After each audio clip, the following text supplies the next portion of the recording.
Bonjour à tous et bienvenue sur Equinox Télévision, Madame, Messieurs. Nous faisons un très grand écart ce matin puisque nous sommes le dernier jour de la semaine.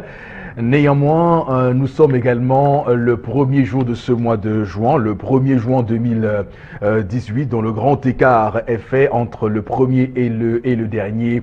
Et donc, on va surtout dire que sur le plan politique, ça bouillonne beaucoup en ce moment avec Dieudonné Yebga qui accuse Anissé Kane d'usurpation de titres et de troubles à l'ordre public. Le président du Malidem, comme vous le savez, a d'ailleurs saisi un juge de référé qui va statuer ce jour sur l'annulation d'un congrès ordinaire du Malidem que compte organiser demain, samedi 2 juin 2018, Anissé et Kane. Mais ce qu'il faut dire, c'est que ce dernier, donc Anissé Kane, et comme le précise le président du Malidem, M.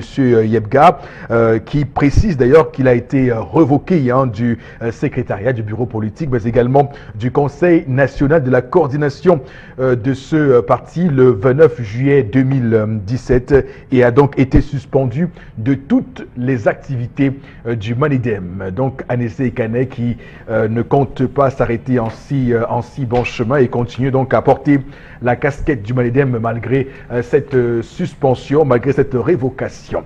On va parler également du SDF qui de plus en plus fait parler de lui. La région du centre à l'occurrence est désormais, permettez-moi le terme, le centre de gravité de ce parti politique. Souvenez-vous, tout récemment, nous évoquions ici le cas de Simon de Emmanuel Tonga. Il est le président régional du SDF du centre qui avait adressé un courrier au DG de l'ECAM relativement donc à l'annulation des bureaux de vote dans les casernes militaires. Le SDF qui par la suite annonce une réunion du NEC le 9 juin prochain à Yaoundé. Et en même temps, ce matin, on apprend que le préfet du Fundi, Jean-Claude Tsila, tense le SDF et menace de suspendre le parti de la balance au prochain défilé civil. Suite, comme vous le savez, à la sortie du SDF torse nu le 20 mai dernier au boulevard du 20 mai, justement. Dans le SDF, dans le centre, ça bouillonne beaucoup. On va, madame, monsieur, comme chaque matin, vous installer le panel, les combattants, les soldats. Nous sommes vendredi et rassurez-vous, il y a encore beaucoup d'énergie en nous. En vous aussi, Chalamel Batchou, bonjour et bienvenue. Bonjour, monsieur Eric Fopoussi-Negou. Bonjour à tous les téléspectateurs. Je salue le délégué de la communauté urbaine de Douala, le docteur Fritz Tonin. Monsieur le délégué, il y a une agence de voyage dont les bus perturbent la ville de Douala parce que stationnés partout. L'agence Pacifique Voyage Express abandonne ses bus partout. Des bus morts. Monsieur le délégué, soit on récupère ces gros porteurs, soit on annule tout simplement cette agence parce que ces bus sont partout. Faites le tour à Bepanda, on abandonne, ça empêche les gens de circuler. Pacifique Voyage. Et les matriculations du bus, c'est LT223AZ, l'un des bus qu'on a pu répertorier. Chalamel Batchou. D'accord, c'est important de le signaler. D'ailleurs, j'ai également un contentieux avec cette agence de voyage que vous citez ce matin, mais je n'en parlerai pas sur le plateau. Alors, Florazé, bonjour et bienvenue. Bonjour Chalamel, bonjour Eric Fopoussi, bonjour. Non, je ne suis pas trompé. J'ai voulu commencer par Chalamel Batchou. Bonjour Bombok, bonjour à vous, chers téléspectateurs. Pourquoi faites-vous cette précision? Bonjour à tous. Donc, moi ce matin, je vais continuer de m'interroger sur les stratégies efficaces pour pouvoir intervenir par rapport à la crise alimentaire qui continue de sévir dans la partie septentrionale du Cameroun. Pas que dans cette partie, maintenant on est déjà à l'est. Est-ce qu'on est déjà en train de frôler la ligne rouge? Des familles croulent sur le poids de la pauvreté et surtout meurent encore de famine, de faim au Cameroun. Quelle est donc la stratégie qu'il faut avoir, qu'il faut s'imposer de suivre pour sortir de ce calvaire? Je m'interroge. Alors très bien, il faut surtout citer l'auteur de cette phrase, je m'interroge. Chalamel. Ok, c'est toujours important. l'honnêteté intellectuelle l'exige, hein, Florazé, d'accord? Je m'interroge comme Charles Amel Batchou. Voilà, donc il faut être honnête intellectuellement. Également sur ce plateau ce matin, Boro Bengan, fidèle au rendez-vous, droit dans ses bottes comme chaque matin. Bonjour et bienvenue. Bonjour Monsieur Popo Sinegou, bonjour à vous chers téléspectateurs. Moi je ne m'interroge pas. J'ai dit, nous sommes le 1er juin, nous n'avons plus que 19 ou 20 jours maximum pour nous inscrire sur les listes électorales. Parce que le 20 juin au plus tard, le président de la République devra convoquer le corps électoral pour les municipales. Et le 21 juin au plus tard pour les législatives. Ou alors, il pourra proroger.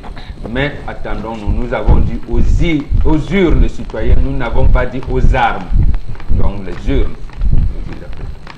Ok, très bien. Merci beaucoup, Boro Bengan, pour cette précision, parce que le Cameroun s'apprête à vivre des échéances électorales imminentes. Pour reprendre ici les propos du président du conseil électoral, donc Eno Abrams Egbe, voilà, échéance électorale imminente. Rappelons que hier était le 31 mai 2018, journée mondiale sans tabac, et que beaucoup ont fait de la caricature en disant qu'ils n'ont jamais compris pourquoi cette journée contre le tabac est suivie par le 1er juin. Un 1er juin, pour ceux qui savent ce que c'est qu'un juin. Donc voilà, on va surtout ce matin repréciser le combat. Le tabac nuit gravement à la santé. On va, madame, monsieur, tout de suite lancer cette émission avec Tendance Cogné, la voyageuse qui s'installe là. D'accord, elle est assise. C'est bon. L'histoire du jour tout de suite et maintenant. Bonjour et bienvenue, Tendance. Bonjour Eric, bonjour chers téléspectateurs. Âgée de 21 ans, elle tatoue son corps en mettant le nom de son gars, Mathias. Comment on a su? Qui a vu? C'est la mère. Je ris en anglais, c'est grave. Oh, c'est chaud. On m'a dit que quelqu'un ne marche trop, elle marche, elle voit. Le tout aussi, c'était du venez voir et aller dire. Fais-moi, demande-moi que ça s'est passé où je t'explique bien, pardon. Ça s'est passé où, ma fille? Quand tu arrives au dépôt de planches, quand il y a Bassi, Oui. tu vois comme quand il pleut, il y a inondation au petit pont aussi. Oui, tout à fait. À côté, il y a l'immeuble où on a construit, on dit que c'est l'église. Tu vois l'église, on appelle mon bon. Je vois l'église. J'ai même appelé le commissaire de 9e hier. Non, c'est le 6e. De 6e. J'ai appelé le commissaire de 6e hier. Ça ne passait pas.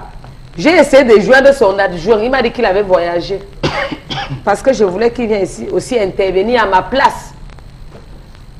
Mathias, papa, c'est une doléance. Je te parle comme ça en tant que mère d'enfant. Mamie Jujube te parle. Ou c'est toi qui as fait en sorte que ta petite de 21 ans tatoue ton nom sur son corps? Je ne sais pas. Ce que je sais, c'est qu'on m'a appelé hier de venir voir ce que l'enfant a fait et d'intervenir parce que son père a mis les choses dehors. Il a dit qu'il ne veut plus rentrer aujourd'hui, vendredi, et trouver sa fille à la maison. Que tu es dans majeur, maman. À l'université de Douala, tu fais 2e année en biochimie. Donc ça veut dire que tu connais ce qui est bien pour toi et ce qui n'est pas bien pour toi. Voilà ce que le père a dit, Père Momo. La petite Stéphanie, si tu vois l'enfant, elle est tellement belle. Oh, Stéphanie. L'enfant est belle. Ce n'est pas ce qu'on avait dit que l'enfant... La fille là, elle est forme, Eric. L'enfant est belle, moi, sans ça. Mais elle est partie derrière, elle écrit le nom de son gars derrière. Mathias. Elle a fait le cœur. Oui. Elle a fait le cœur comme ça. Après, elle a dit love. Love, c'est en anglais. Que je t'aime ou ce que j'aime. Oui. Love veut dire quoi? I love you. Non, elle a fait love. Love, amour. Ah bon, Mathias, amour. Voilà ce qu'elle écrit.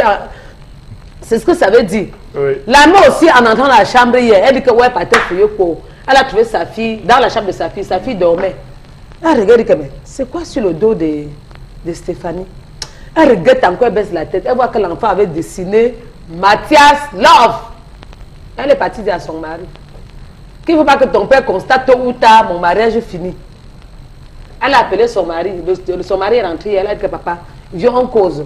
Demande à Stéphanie ce qu'elle écrit sur son dos. Quand on a demandé, elle a dit que c'est le nom de son petit ami. On a dit que ton petit ami là s'appelle Mathias, ma mère, elle a dit oui. Le père a dit que je ne veux même pas savoir. Comme nous sommes, vendredi, je ne vais pas rentrer du travail.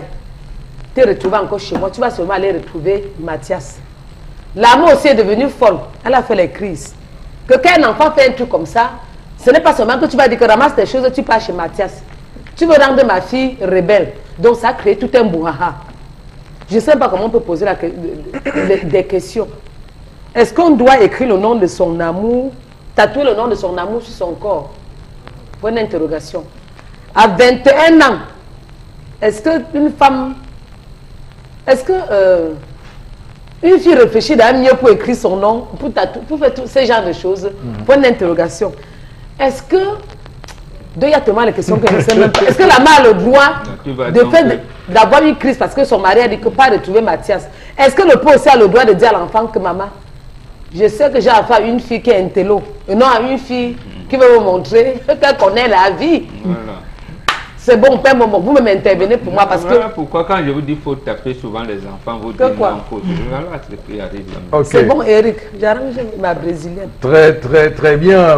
Voilà. Alors ce matin, on est clairement dans une mosaïque de thématiques ou de sous-thématiques parce qu'on s'apprête dans un court instant à rentrer dans le ring de boxe qui, comme vous le savez, est le sport favori du Zénith, la boxe intellectuelle, hein, la boxe des idées. Alors, il faut dire qu'on a beaucoup évoqué ces temps-ci la question relative à l'éducation des enfants et comment les parents doivent instruire et éduquer leurs enfants. Ce matin encore, on aura l'occasion de revenir et repréciser 2 ou 3 choses en ce qui concerne ce pan précis. On parlera également des folies en amour, ce que l'amour amène à faire. On dit le plus souvent que l'amour rend aveugle et qu'en amour, on perd le plus souvent la raison et qu'en amour, il n'y a pas de raison parce que la raison elle-même ignore le plus souvent ce dont elle est construite via l'amour. On va également, au final, évoquer la question des tatouages. Quelle est la signification des tatouages en Afrique, mais également quelles sont les perversités que cela pourrait donc engendrer si on n'est pas assez préparé pour en tenir les lignes. Bon, Benga, je commence par vous. Que faut-il relever ce matin dans cette histoire? Non, beaucoup de choses au même moment. La première, c'est l'éducation de la fille. L'éducation de la fille.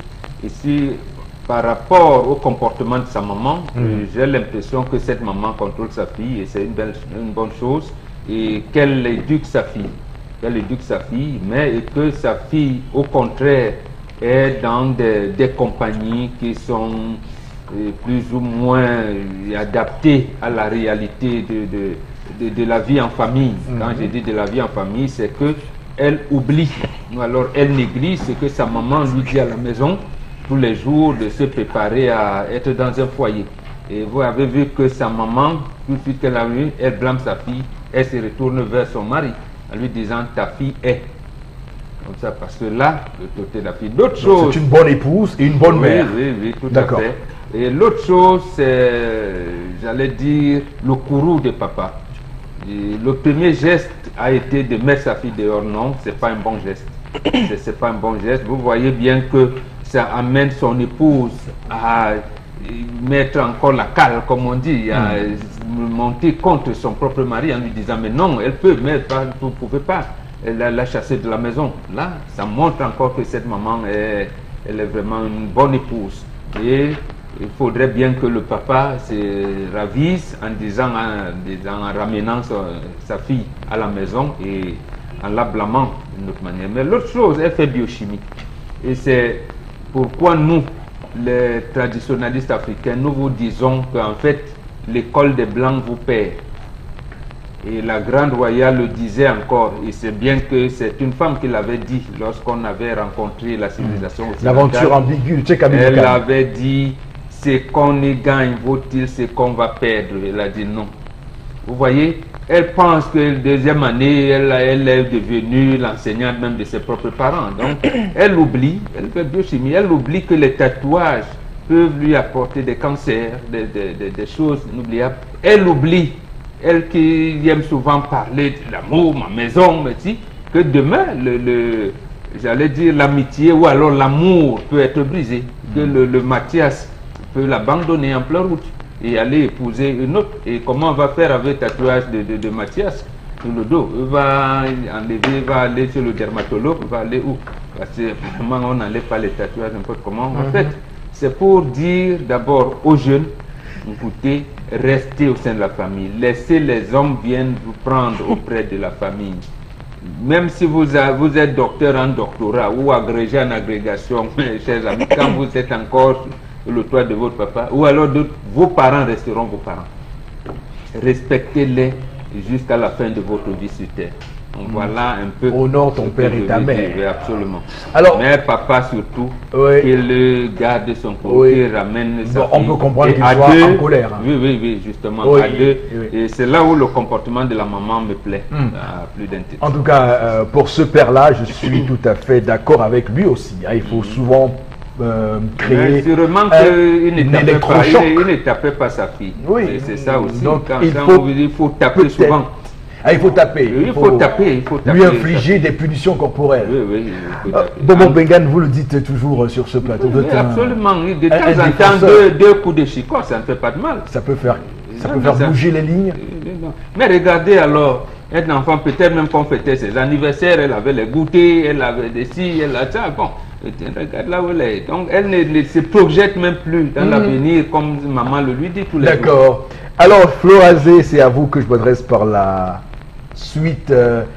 Qu'est-ce que vous avez décelé dans cette histoire ce matin? Je crois que si la fille avait, c'est-à-dire avait posé un tatouage où il était écrit « Je t'aime papa » ou alors « Maman, je t'aime » ou alors le prénom de son père et tout, on aurait changé peut-être la façon de voir les choses. Alors, je dis aujourd'hui, les temps ont évolué et que le tatouage, non. Les temps ont changé, ou les carrés. Oui, mais la notion de scarification a toujours existé dans l'Afrique. On n'est pas en marge du tatouage. Le tatouage venait, c'est-à-dire montrer la nature de l'homme libre. Et on ne le tatouait pas n'importe quoi. Je peux comprendre qu'aujourd'hui, qu'on est un peu offusqué, parce qu'on prend un peu de ce que j'aime, de mon occidentalisation, c'est-à-dire on tatoue maintenant ce qui est que européen. C'est là où les Africains s'offusquent et autres. Non, c'est les éléments qu'on utilise pour tatouer. Bon, maintenant, dans le processus de tatouage, comme Bobo l'a dit, hein, il y a des encres sur le plan pratique et scientifique, des encres d'1 an, de toute la vie, de 6 mois, de 5 mois et autres. Donc, je crois que maintenant, moi, je ne suis pas contre les tatouages.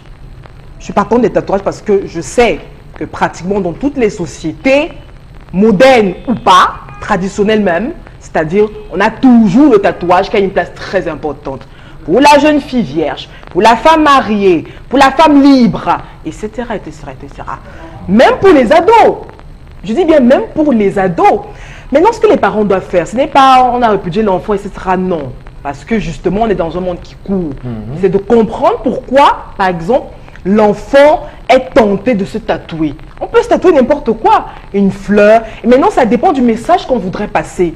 Et il faut déjà que peut-être les parents, dans les familles, qu'on commence peut-être à intégrer la notion du tatouage qui n'est pas que négatif.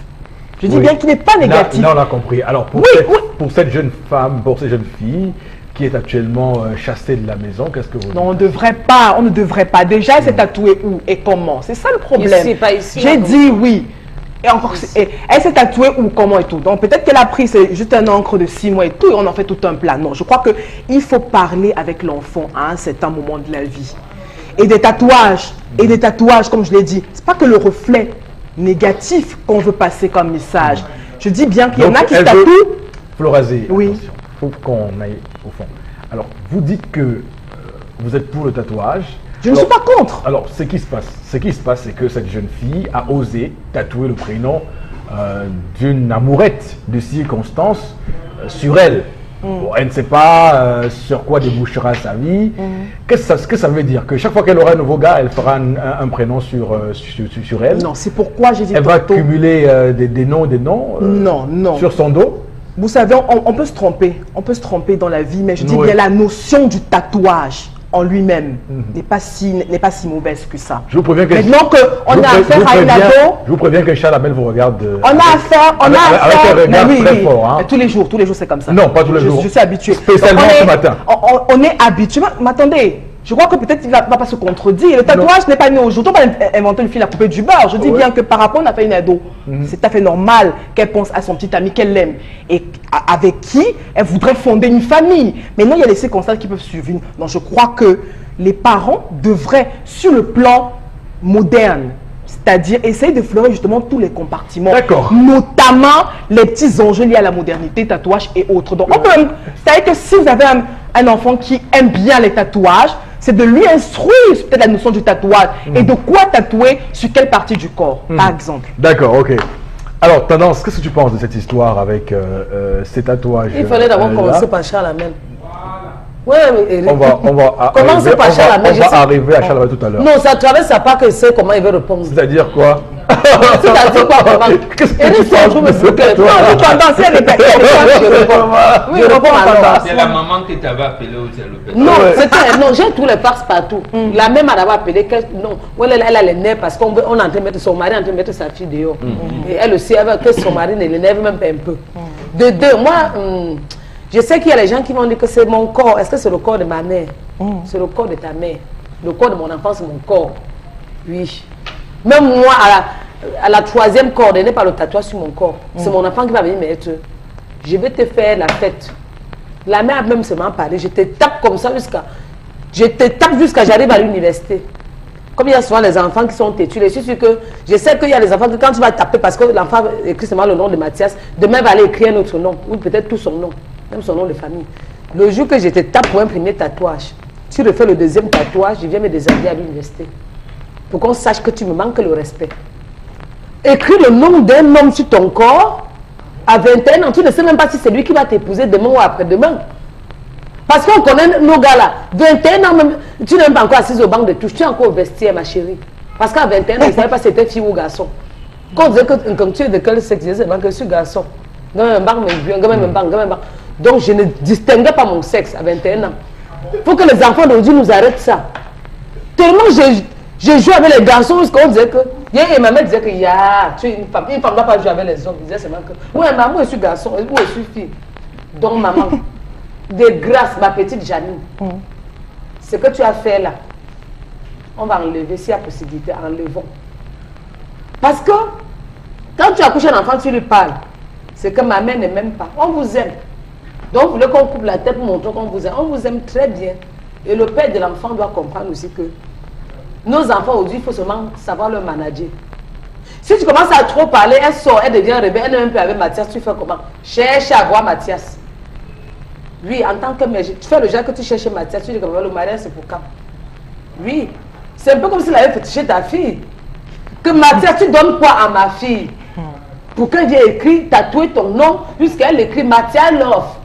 À 21 ans, 22 ans, si vous n'êtes plus ensemble, il faut comment? 23 ans. Voilà pourquoi j'ai ma copine Nietzsche, un moment. Nietzsche est mariée aujourd'hui, elle a le pomme. Il faut voir quand elle est avec son mari, le gars tape le tatouage sur son corps. Elle avait écrit Thierry ici. Quand le gars est fâché, il récupère la ceinture, il tape Thierry là, dans le Thierry qu'elle avait pris au dos. Il dit que quand il voit Thierry, tu me donnes les nerfs. C'était au Thierry de quoi? Il dit que c'était l'amour scolaire. Donc, moins de peu. Il n'attaque pas sur le visage, il tape Thierry sur le corps. Parce qu'il n'y a plus moyen d'enlever Thierry. Maman, tu vas te marier avec Mathias. Même si tu as fait étant naïf. Pour que Thomas ne vienne pas taper Mathias. Oui, sinon, tu sais pas ce que ça fait, ben bonbon. Que tu avais ton nom comme ça, quand vous allez causer pour chercher le triplé, qui se tourne comme s'il voit que Thierry, ou il voit que David sur ton corps. Il voit là David. Il est frustré pourquoi? Il voit là que David l'offre. Et que lui, il s'appelle peut-être Christian. Il va dire que, ah bon, David a donné quoi que moi aussi donné. Ne te parle pas. Ah bon, David a donné quoi. Il n'est pas sûr de soi, à tendance. Parfois tu es sûr de toi, Flora. Imagine que tu avais un gars que tu aimes. Tu viens, tu vois qu'il avait écrit Love. Love you sur son corps. Quand Quand vous voulez chercher le jumeau, quand tu l'as comme ça pour dire dis-moi si tu m'aimes ou pas. Quand l'œil voit l'or, ça t'affaiblit. Tu veux lui faire un bisou? Tu l'as pris au bout de quelque chose. Tu veux lui faire un bisou? Ça n'a rien à voir. Tu veux lui faire un bisou sur par exemple, tu vois écrit non, c'est ta bouche qui ne veut pas encore en arrière comme ça. Mais c'est comme donc tu vois organiser mon deuil jusqu'à faire les obsèques. Tu vois que tendance il était important que tu parles au final. Tu vois qu'il va dire quand tu es avec ton nom comme ça, tu dis que David je t'aime, David je t'aime. Quand tu lances le, tu vois que c'est écrit là-bas que l'or je t'aime. Tu commences à dire que moi il ne ressent moi rien.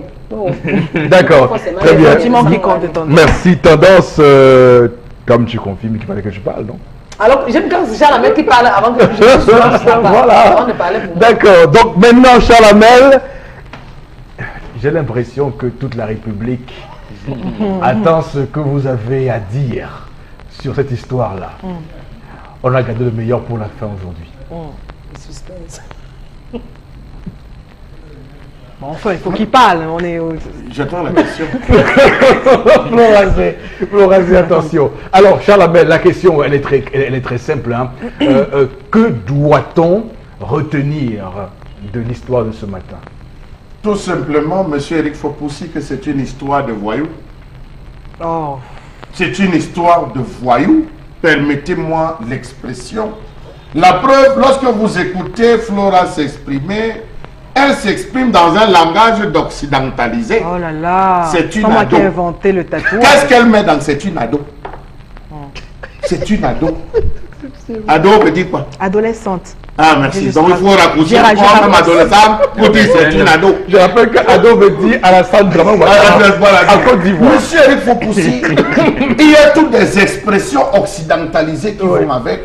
L'âge de la puberté, c'est une adolescente, c'est une mineure. En Afrique, on ne devient adulte que lorsqu'on sort de la maison familiale pour son foyer. À 17 ans. Tant que vous êtes là, vous êtes enfant. C'est l'occidentalisation qui vous a amené les affaires de 17 ans, les affaires de 16 ans, ados. Et vous le dites avec une certaine aisance. Ce sont les adolescents. C'est une ado. Il y a quoi dans ado? Monsieur il faut pousser. Le tatouage remonte à 2000 ans avant Jésus-Christ. Le tatouage est une histoire africaine. Il dit africain. Et nous avons dans le tatouage plusieurs styles. Nous avons le tatouage géométrique qu'on emploie généralement dans la zone de l'Afrique du Nord. Vous allez voir, les musulmans ne font aucune représentation humaine. C'est des formes géométriques, des carrés, des cercles. Vous allez bien voir. Nous avons le tatouage tribal qui est culturel, rituel, médical et culturel. Alors, monsieur Eric Fopoussi, vous voyez des jeunes femmes aujourd'hui utiliser le henné sous les pieds. Le henné sur les mains, c'est un tatouage. Mais c'est un tatouage à caractère culturel. C'est pour un temps la représentation avec le henné sur les bras. Vous voyez nos soeurs qui utilisent le henné sur les plantes des pieds. Il y a des parties bien précises. Je tiens à préciser, monsieur Eric Fopoussi, qu'à une certaine époque, n'était réservé que les filles de joie à utiliser ces différents tatouages parce que ça a essayé de jouer. Il y a un jeu que le tatouage provoque sur la masculinité, la virilité masculine. Monsieur Eric Fopoussi. Donc, je vais vous dire donc que le guerrier avec son type. Le guerrier avait son type de tatouage. Les princesses et les princes avaient le type de tatouage. Et enfin, les esclaves, un autre. Il était plus facile de reconnaître un esclave au type de tatouage, de reconnaître aujourd'hui, dans certaines tribus que je ne veux pas citer, de peur de les offenser, monsieur Eric Fopoussi, quand vous reconnaissez les esclaves, il y a des ennemis. Vous allez vous rendre compte que lorsqu'on va chez les Aoussa, ils ont un tatouage. Ils ont des tatouages, un ensemble de scarifications, des tatouages du côté gauche.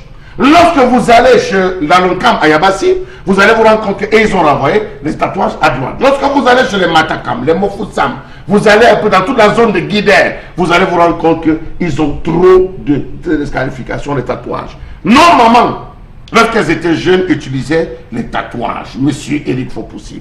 Et je vais vous dire, en Afrique, pourquoi on utilisait les tatouages sur les jeunes filles? Chaque famille avait son type de tatouage.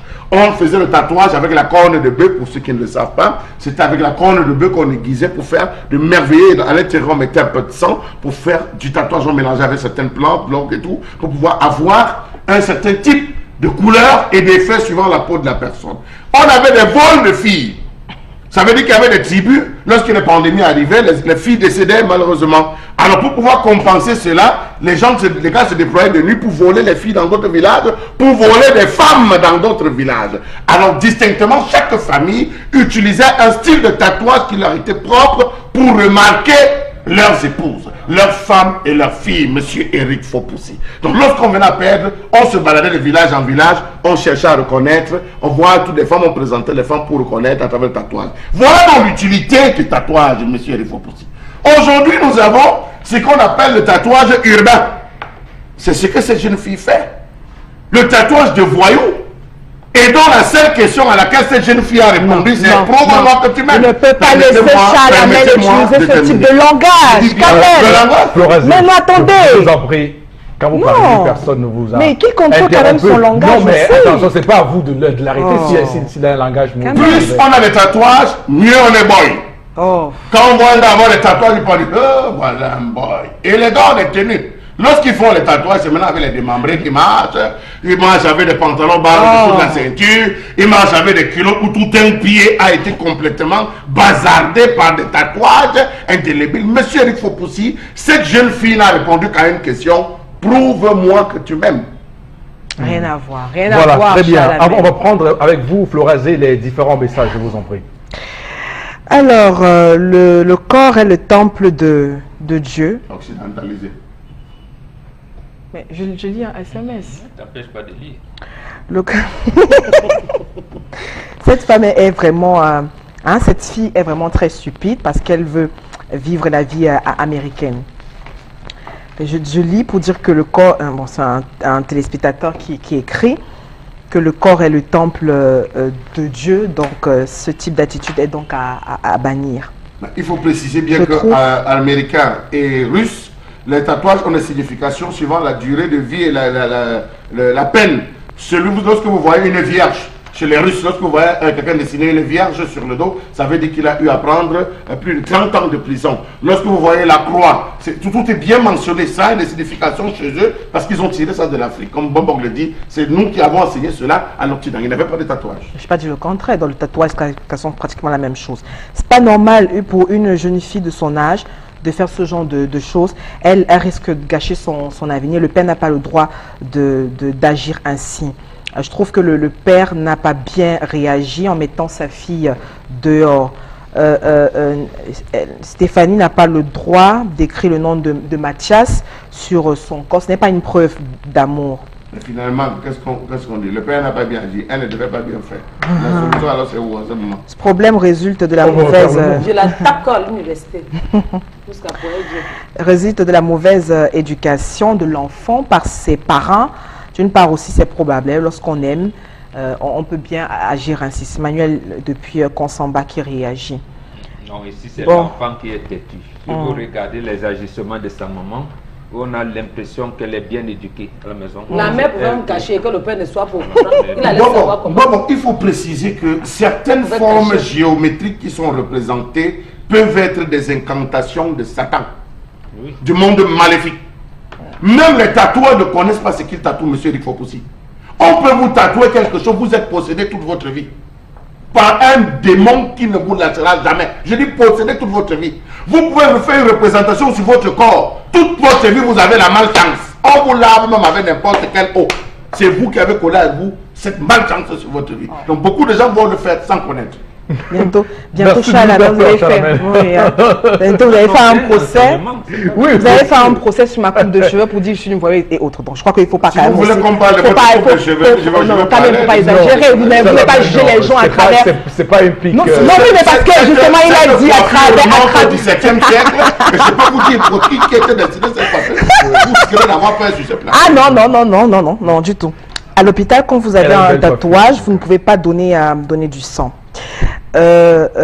C'est troublant. Élève en classe de première, vraiment, en fait, c'est un problème d'éducation, ça dépend de la famille. On va donc pas permettre à un enfant d'aller à l'extérieur, se poser un tatouage. Même dans la police, tu ne peux pas faire la main avec le tatouage. Elle a mis le tatouage sur ses fesses, donc elle s'est déshabillée. Ici, comme ça. Même les Ça gens veut qui dire mettent qu'en termes, le même tatouage depuis là. leur tendance, cette fille n'a plus, elle a traversé Mais elle a traversé la limite du raisonnable. Oh non, mais- Elle s'est Chalabel, désagréée. n'exagérez pas. Chalabel. Devant quel individu? Le tatouage. Bon. Quand vous allez chez le médecin et autres... Non, non, attendez, attention. quand même. Quand vous allez chez le Vous gynécologue êtes et tout, déjà en train de... quand votre fille de 12 ans, je sais pas, à 15 ans, a fait le prélèvement. Florazé, je vous en prie. Déshabille. C'est pas la Occupez-vous même à chose. faire les messages. Alors, cette femme, le papa est fâché, c'est normal qu'il agisse ainsi en mettant la fille dehors. Il doit savoir aussi que l'enfant, il expose l'enfant à des dangers. C'est très simple. On coupe la partie de la chair. Sans faire d'anesthésie. Je dis, on coupe. Il y a des Sans anesthésie. possibilités. On enlève. Oui, on cette peut enlever. partie. Je veux dire juste sans Et un plan de anesthésie. cicatrisant. Oui, un plan sans. Et qu'elle sente le mal, moi. Ce problème renvoie aux pertes de valeurs africaines. Merci beaucoup à vous, Florazé, pour ces messages. Merci infiniment sur ce plateau d'avoir su si bien réagir et commenter, décrypter cette histoire ce matin. J'ose croire que chacun repart d'ici avec des leçons et surtout des enseignements. On va poursuivre cette émission avec tout de suite la colère et c'est Charles Hamel qui se met en piste. À tout de suite.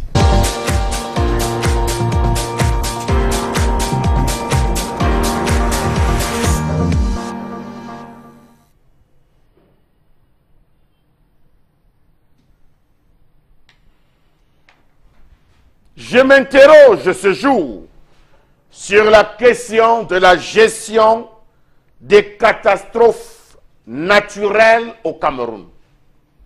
Si sécurisation des zones dangereuses il n'y a pas, comment prévient-on et gère-t-on les catastrophes naturelles dans ce pays? Je me demande à quoi est-ce que jouent nos multiples responsables dans ce pays. Qui sont-ils? D'où viennent-ils et quelle est la connaissance qu'ils ont des réalités de ce pays? J'aimerais qu'on fasse asseoir les responsables administratifs de ces pays et qu'on leur pose des questions sur la connaissance de leurs différentes zones ou régions, vous comprendrez. Comment comprendre que l'ensemble des catastrophes soit géré de façon partielle dans ce pays?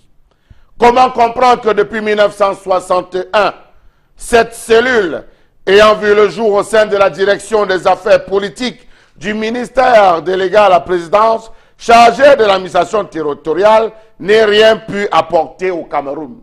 Nous parlons de la protection civile.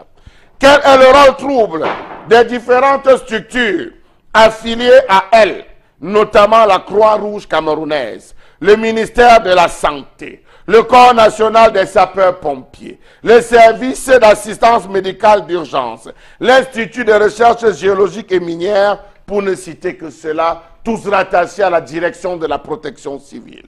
Savez-vous qu'actuellement, le Cameroun ne compte que 24 médecins urgentistes? Chiffre dérisoire vu la croissance démographique qui est rapide, l'ampleur de la situation et les effets néfastes que pourra entraîner une catastrophe de grande envergure. Vous avez vu Sam, vous avez vu le lac Nyos, vous avez vu la Ezeka.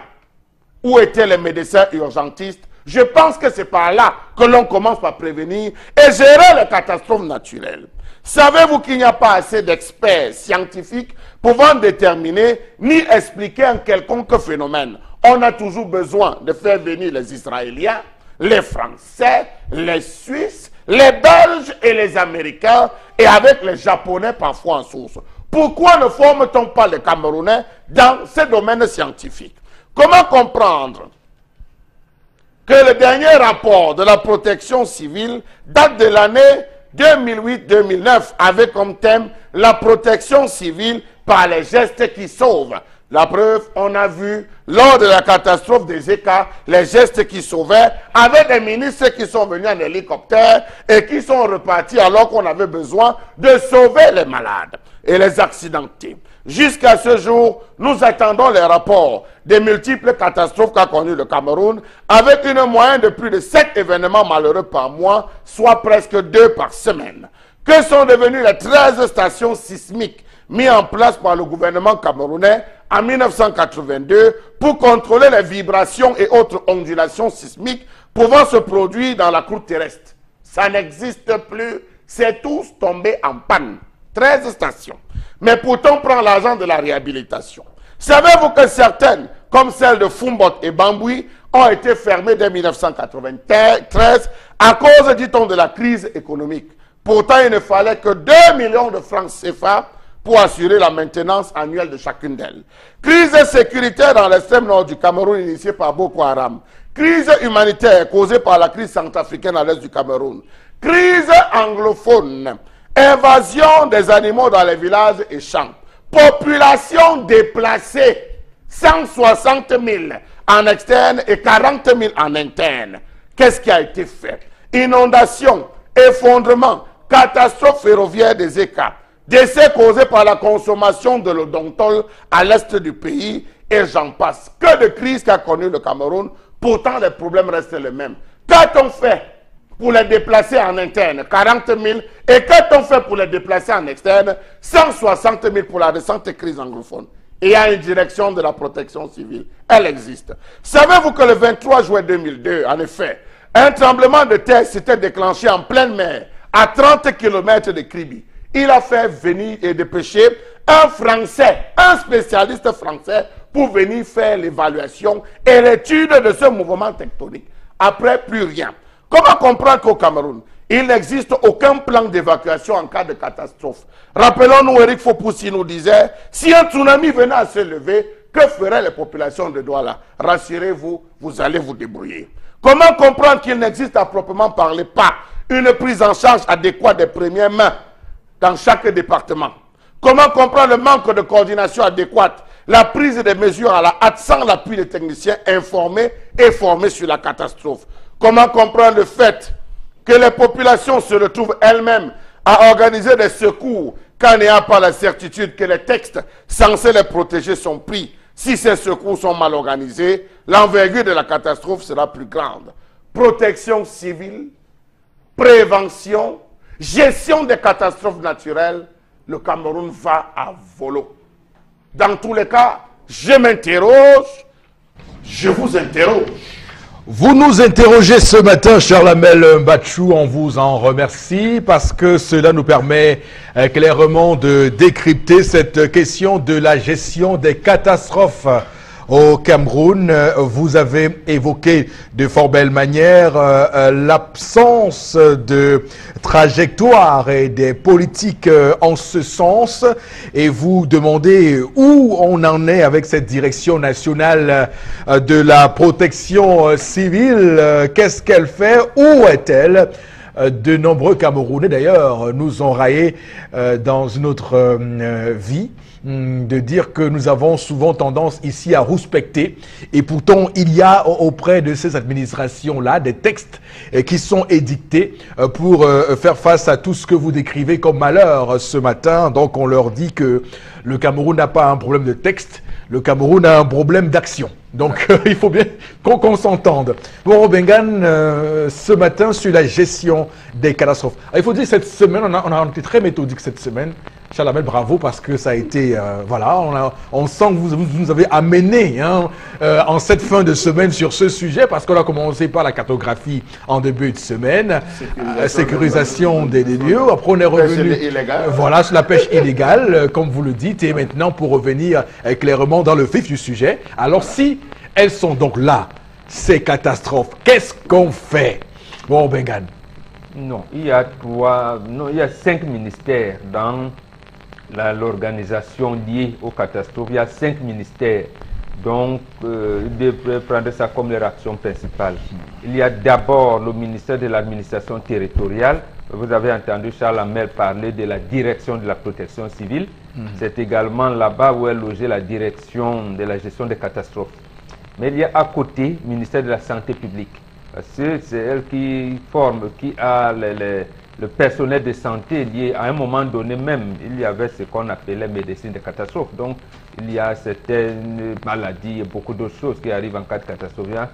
Troisième ministère, c'est le ministère de l'enseignement supérieur. Le ministère de l'enseignement supérieur, justement, où les thèses sont faites, les recherches dit en cas quand les gars qui reçoivent leur diplôme, leur formation en géographie, en géologie, en sciences de la vie, sciences de la terre, en physique, parce qu'il y a aussi le physique hydraulique qui doit savoir la nappe phréatique qu'on est le Cameroun. Il y a le ministère de la recherche scientifique et de l'innovation. C'est ce ministère qui encadre toutes ces structures de formation, de recherche liées à ces choses-là.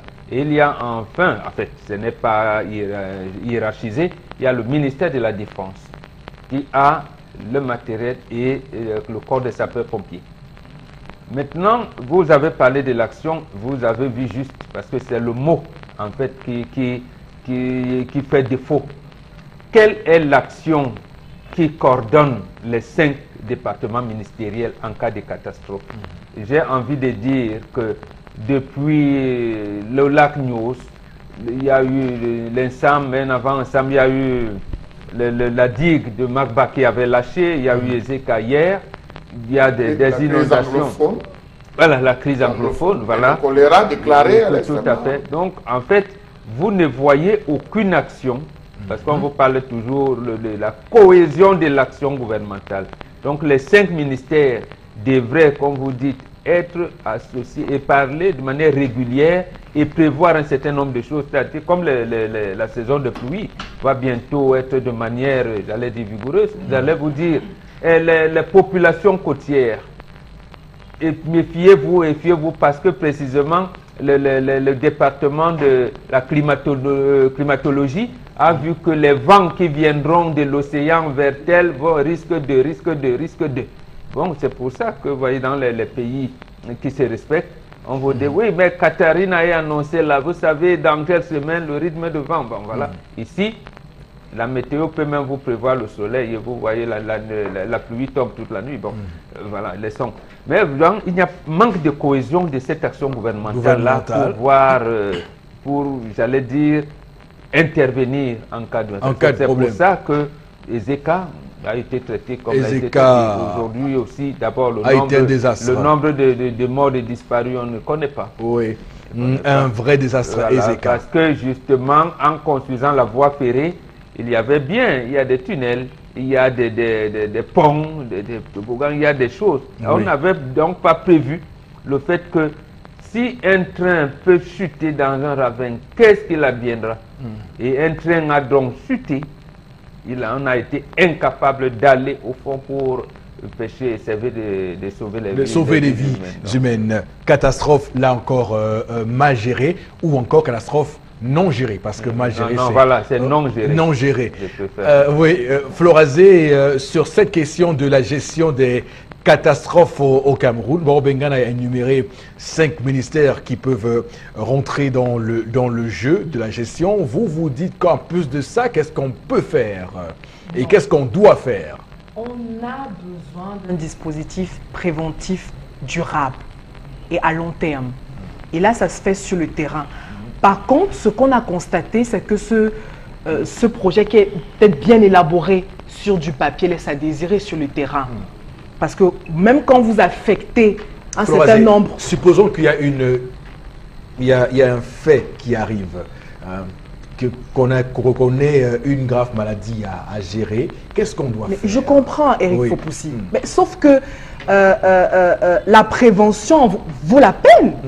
Oui, on dit prévenir vaut mieux que guérir. Absolument. Donc justement, c'est-à-dire que si le dispositif de prévention n'est pas mis en place, comment voulez-vous qu'on parle déjà de la crise, des dispositifs Mais oui, on ne peut pas, on est obligé de commencer par la prévention. Déjà que le dispositif préventif n'existe pas. N'existe pas. Alors, vous n'avez pas délégué des gens aussi. Et il faut que ce dispositif s'étende dans tout le territoire national. Il y a des parties en Cameroun qui sont lésées. Et il faut également y affecter un budget financier conséquent. Il faut de la ressource humaine et il faut de la ressource financière. Chalamel évoquait hier, ces antennes, on parlait justement des frontières et autres. Le matériel des personnes qui sont là, il y a des personnes qui entrent, qui sortent du pays, etc. Dans quel état les aliments que nous consommons entrent dans le pays? Dans quel état? C'est ça. Donc il faut un dispositif pour prévenir tout ça.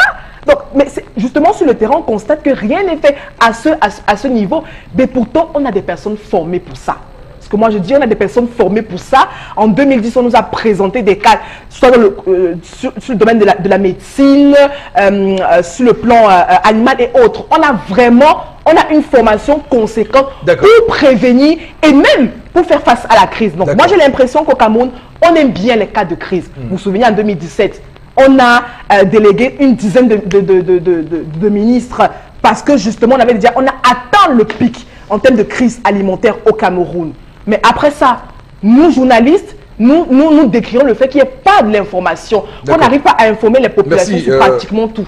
Florazé, d'accord. Tout ce qui concerne la question. Il faut dire que sur cette semaine, on a beaucoup parlé de prévention. C'est pourquoi aujourd'hui nous évoquons le cas de la gestion de ces catastrophes-là. D'ailleurs, c'est le propos. On a voulu revenir sur la prévention comme on l'a fait en semaine. S'il n'y a pas de centre de santé, s'il n'y a pas le personnel adéquat formé et tout, comment on va gérer la crise? Donc, Chalabel, on part du postulat que dans l'histoire du Cameroun, lorsqu'on regarde comment le gouvernement a géré, a répondu à des cas de catastrophe, ça a toujours été une catastrophe au final, puisque un désastre, on a vu Ezeka, on a vu Sam, on a vu lac Ignos. Donc ça veut dire que comme on voit ailleurs comment eux ils répondent lorsqu'un cas comme ça arrive, au Cameroun, lorsque ça arrive, on est presque toujours dans la navigation à vue, dans le bricolage. Monsieur Eric Fopoussi, n'allons pas loin, prenons terre à terre. Vous avez vécu les incendies dans les marchés. Les sapeurs-pompiers prenaient l'eau. Ils n'en avaient pas. Ils avaient leurs réserves. On a trouvé la solution dans les marchés alors? La preuve, le marché congois joue sur le goudron. Absolument. Pire encore, l'Assemblée nationale a pris il n'y a pas eu l'eau. Il n'y a pas eu d'eau. Monsieur il faut pousser. Dans toutes les zones, les bouches d'incendie, sont à sec depuis des années. Gestion. Savez-vous que dans toute la zone de Bepanda, il n'y a qu'une seule bouche d'incendie qui est active, celle qui est en face du commissariat 7e. C'est la seule, celle qui est en face du commissariat 7e. C'est de la responsabilité de la communauté urbaine d'y veiller. Parce que sa tutelle, c'est le ministère de l'administration territoriale, monsieur. Je pense que vous ne me direz pas le contraire. Il y a eu l'incendie dans un magasin d'une entreprise de la place qui était situé à Double-Balle il y a des années de cela. Les sapeurs-pompiers sont arrivés pour ouvrir la bouche d'incendie de Double-Balle à Bepanda. Je vous assure que c'est des rats et des ratettes et des souris qui sortaient de là en faisant sauter même les sapeurs-pompiers. Monsieur Eric Fopoussi, s'il y a un incendie à Yabassi, savez-vous que Yabassi n'a pas de caserne de pompiers, de sapeurs-pompiers? Savez-vous que les sapeurs-pompiers vont partir de Douala pour aller éteindre un feu à Yabassi? Je vous prends un exemple terre à terre. La résidence du préfet, je pense, avait brûlé. On était parti d'où pour éteindre ce Douala. Rien. Alors, monsieur Eric Fopoussi, les stations sismiques, depuis 1982, œuvre d'Aïdio, on a eu les stations sismiques. Aujourd'hui, elles ne fonctionnent pas. Pourtant, il ne fallait que 2 millions. La dernière a été fermée en 1993. Les stations météorologiques, elles, alors, n'en parlons pas. La dernière qui est à Djombe, qui est dans les champs de plantains, quand vous traversez Djombe, à la station météorologique du Karbab, c'est dans le Karbab, le centre africain de recherche. Oui, c'est fini. C'est fini, ça n'existe plus. Posez la question à Edgar Alem Bengo, qui parlait de la réhabilitation. Posez-lui la question. Combien de millions sont décaissés chaque année par ces ministres pour la gestion de l'entretien? Il ne faut pas qu'on nous raconte. Nous avons initié. On a un ministre qui a réussi à initier le code de l'habitat.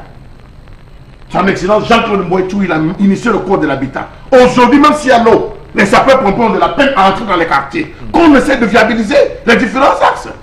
Pourquoi permettre aux gens de le problème, Charles Abel. Donc en termes de si une catastrophe arrive, on crève. C'est ça, on parle de la gestion. Alors Charles Abel, la question est très importante parce qu'il faut dire qu'au Cameroun, je sens qu'il y a un mépris du corps des sapeurs-pompiers parce que, il faut le dire, le décret 2008 qui est relatif à l'occupation des sols au Cameroun prévoit dans le segment permis de construire que dans la demande et dans la commission d'examen, il doit y avoir le représentant du corps des sapeurs-pompiers. Alors, tout récemment, à Douala, on nous a fait savoir que le gouvernement, lui, s'occupe de ça tout seul. Donc, on comprend tout de suite que les gens construisent au Cameroun sans connaître la vie. Pour ne pas m'attarder, puisque vous me posez la question, combien d'immeubles à Douala ont les extincteurs? Voilà. votre réponse, vous l'avez d'ailleurs, clairement, ou bien combien d'immeubles ont ces ceux qui marchent? Qui marchent, parce que souvent c'est tout décoré. Voilà. Alors, tendance, on parle aujourd'hui des catastrophes. Tout récemment ici, et merci Chalamel d'avoir cité mes propos dans votre chronique. J'en suis très honoré. Je me demandais, si un tsunami genre Indonésie 2004 arrive au Cameroun, comment on fait dans ce pays? Donc c'est pour dire que ce matin, on questionne la façon avec laquelle l'État, le gouvernement peut essayer de sauver les Camerounais si jamais un malheur, si le malheur arrive, puisque le malheur peut toujours arriver, quel que soit ce qu'on fait, ça peut arriver, et comment on fait pour résoudre ce malheur? Pour résoudre ce malheur, on vous suspend d'abord. Je prends l'exemple, catastrophe de la rivière de Kondi. C'est Kondi ou c'est Kondi? Kondi. Il y a encore les cadavres là-bas jusqu'aujourd'hui, mais on a suspendu les cargos sur nos routes. Mon père va revoir ce cas.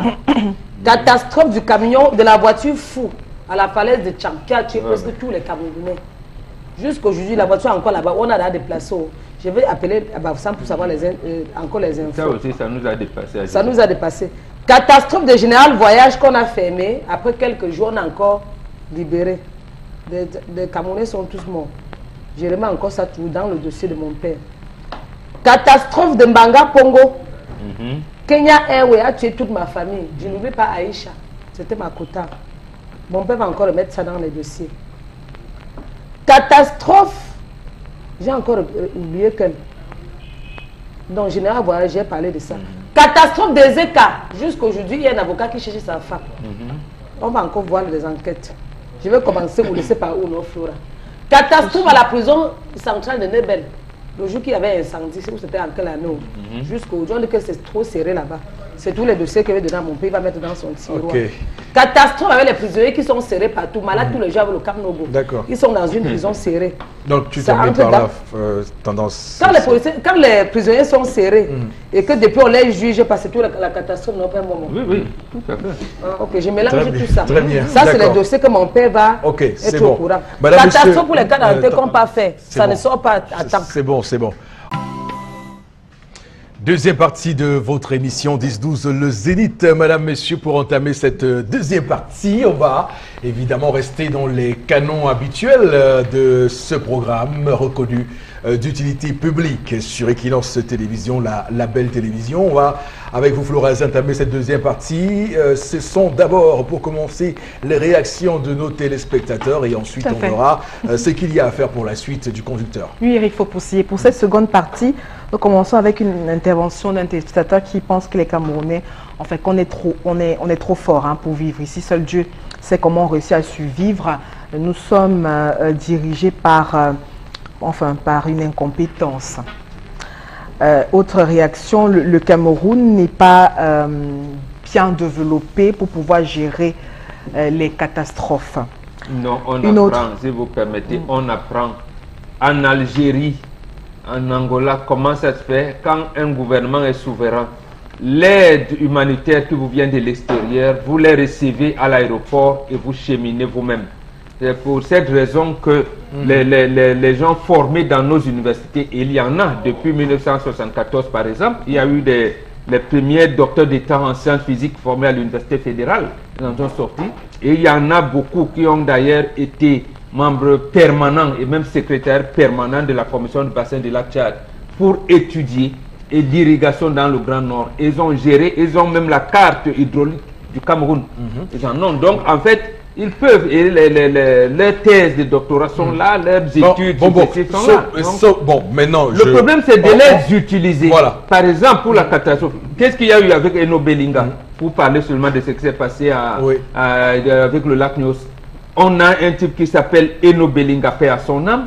Il vient, il a des équipes et des gars bien formés. Comment on va donc savoir si le Cameroun a des scientifiques ou pas, puisqu'on ne les utilise pas? De deux choses l'une, soit ils sont, comme vous l'avez dit, sous-utilisés, ou soit ils sont incompétents. Ils ne sont pas incompétents. Ça dépend. Non, ça dépend. Ça dépend. Je peux vous donner. Ils ne sont pas incompétents. Je peux vous donner les noms de certains, justement, Bon, ayant été... les possibilités, ça peut être Mais l'autre je comme veux- ça peut être l'autre. Pour expliquer J'ai dit non, je vous la ai situation, compris. parce que les résultats, en tout cas, sont bien Ce n'est bons, pas là. eux qui définissent la politique. Je Donc- vous dis... Donc, soit ils vous sont a- sous-utilisés. Alors, Ils sont donc pas utilisés. Quand vous dites sous-utilisés, ça veut dire qu'on les utilise à peu près. Il y en a qui ont été offusqués de la gestion de la catastrophe de l'agneau. Ils sont partis au Canada, aux États-Unis, en France. Ça veut donc dire qu'ils Et ne sont ils pas ont- là, bonbon. Il y en a qui sont là. Ils ont formé Bonbon, leur... ils doivent faire entendre leur voix. Non. Il est Le le problème- Bonbon. Non, non, non. Avec le cas de Néo, Oui. avec le cas de Néo et de délestage, nous avons vu des experts sortir de leurs réserves pour dire attention, même si nous ne sommes pas utilisés, la méthode avec laquelle on est en train de procéder, on va droit au mur. J'en ai Et reçu c'est de- ça. Non, Nous, c'est c'est pas ça, bon, bonbon, j'en ai bonbon. reçu. Non, je dis, mais vous faites l'amalgame. Ne J'en ai faites pas reçu l'amalgame un- bon, bon. entre J'en ai le reçu débat un- des experts Oui. et de ce que fait la société civile. oui. Ce n'est pas ça, mon cher ami. Ceux Bon, qui bon, sont bon. des experts sont atteints à l'obligation Bon, bon. de réserve. Parce qu'à un moment, écoutez, il faut qu'on explique ça. On n'est pas un débat entre nous, des débats de Allez-y, clocher. bon, on vous écoute. Les 7 trucs relèvent, je vous ai dit, de la sécurité de l'État. De la sécurité. Et ils sont atteints à l'obligation de réserve. Vous n'allez pas demander à ces gars brillants, parce qu'il y en a qui ont d'ailleurs été professeurs aux États-Unis, qui savent ce qui se passe avec ce qui s'est passé en 1996 avec le projet Sahel Vert. On refuse de les utiliser, vont ailleurs. Ce n'est pas à eux de venir dire. D'accord. Parce que ça relève de la sécurité de l'État, de la nation. D'accord. Bon, une fois qu'on a dit ça, il faut qu'on fasse un constat. Vous constatez vous-même aujourd'hui que Voilà.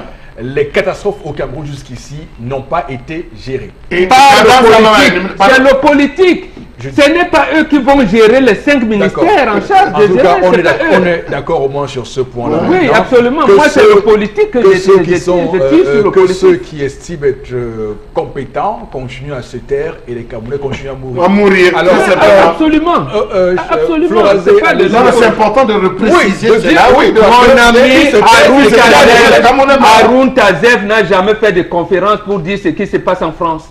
Oui. Son problème, c'est de faire des recherches, Et justement, comment les politiques utilisent ce qu'on appelle les recherches fondamentales. Parce que dans nos universités, ça en existe. C'est-à-dire que les étudiants s'engagent à faire des recherches, ils ne sont pas obligés de trouver. Mais au moins, les résultats qu'ils font au fur et à mesure doivent être connus et D'accord. utilisés par le politique. D'accord, très bien. Alors, Florazé, on peut continuer à lire les messages. Oui. Que nous sommes tous d'accord sur ce plateau. L'État du Cameroun a démissionné sur tous les plans. Absolument.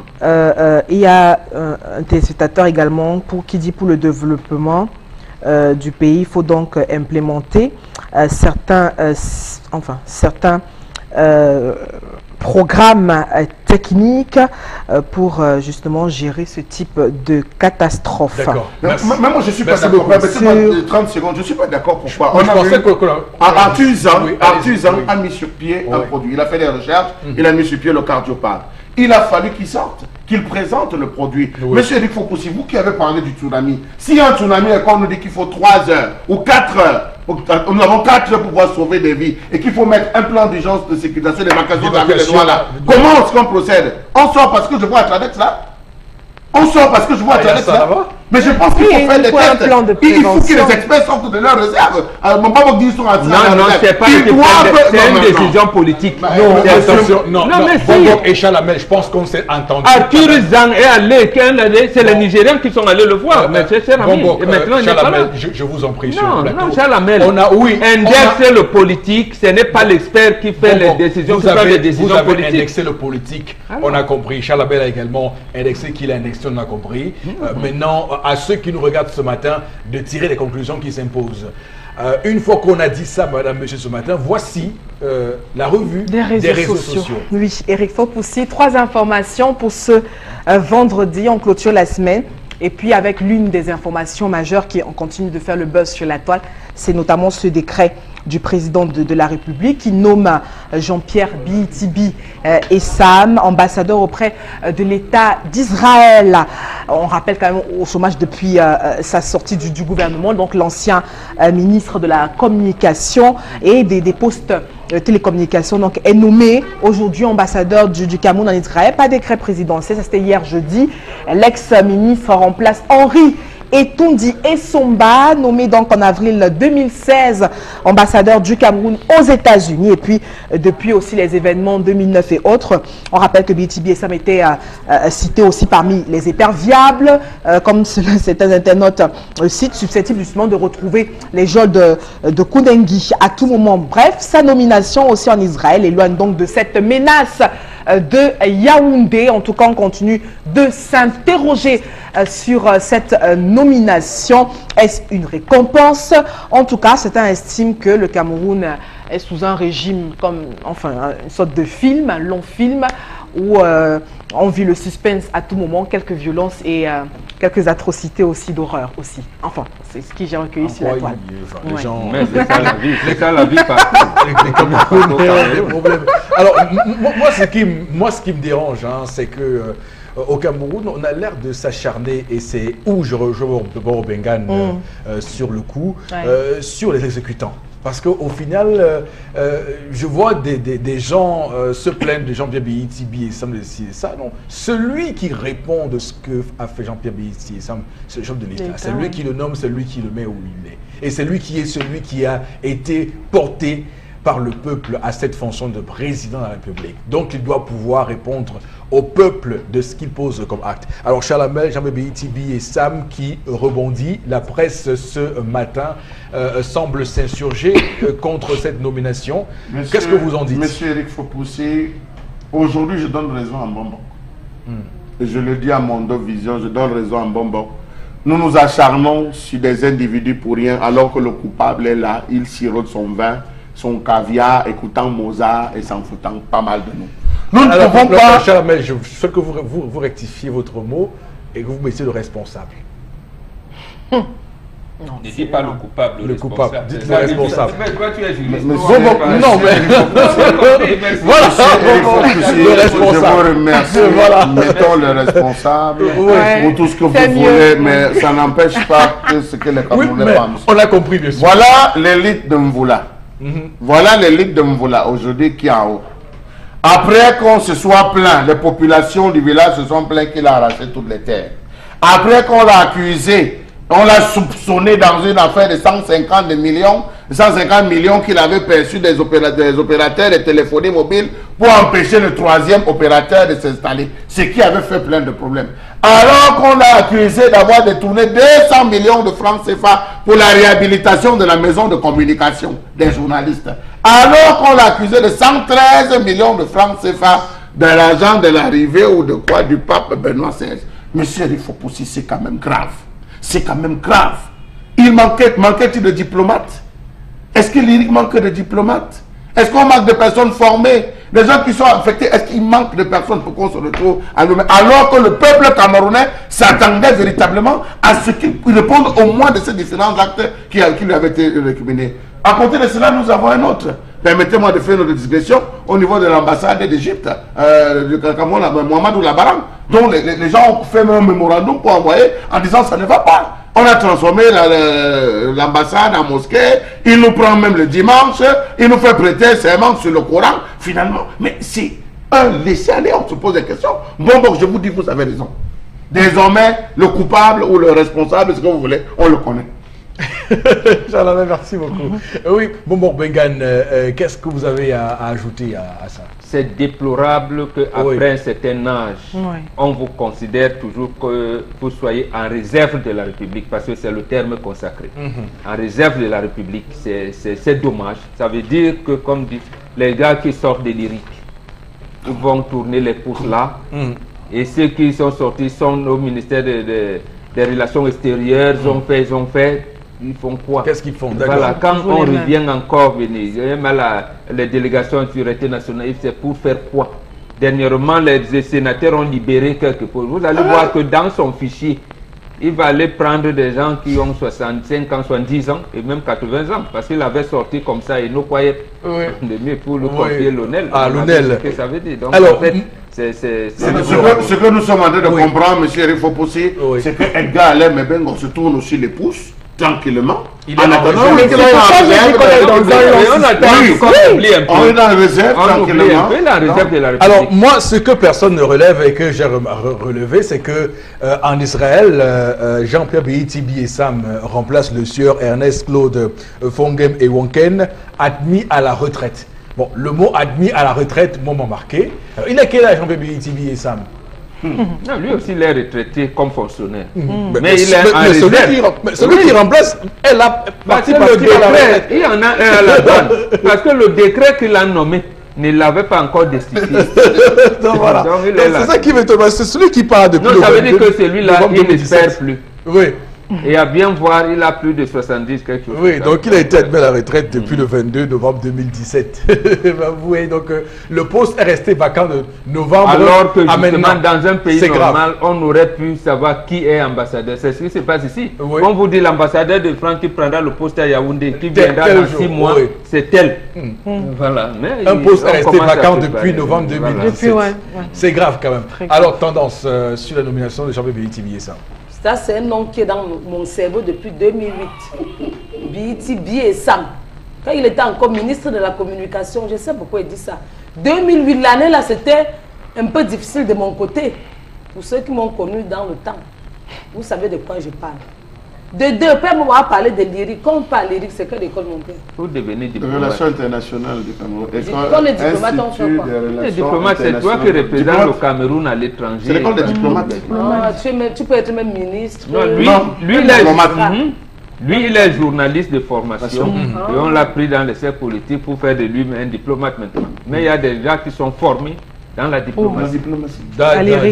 D'accord, alors, Mais c'est un moment. Flora Zé, l'autre information rapidement. Alors, parlons de football, notamment à la FECAFOOT.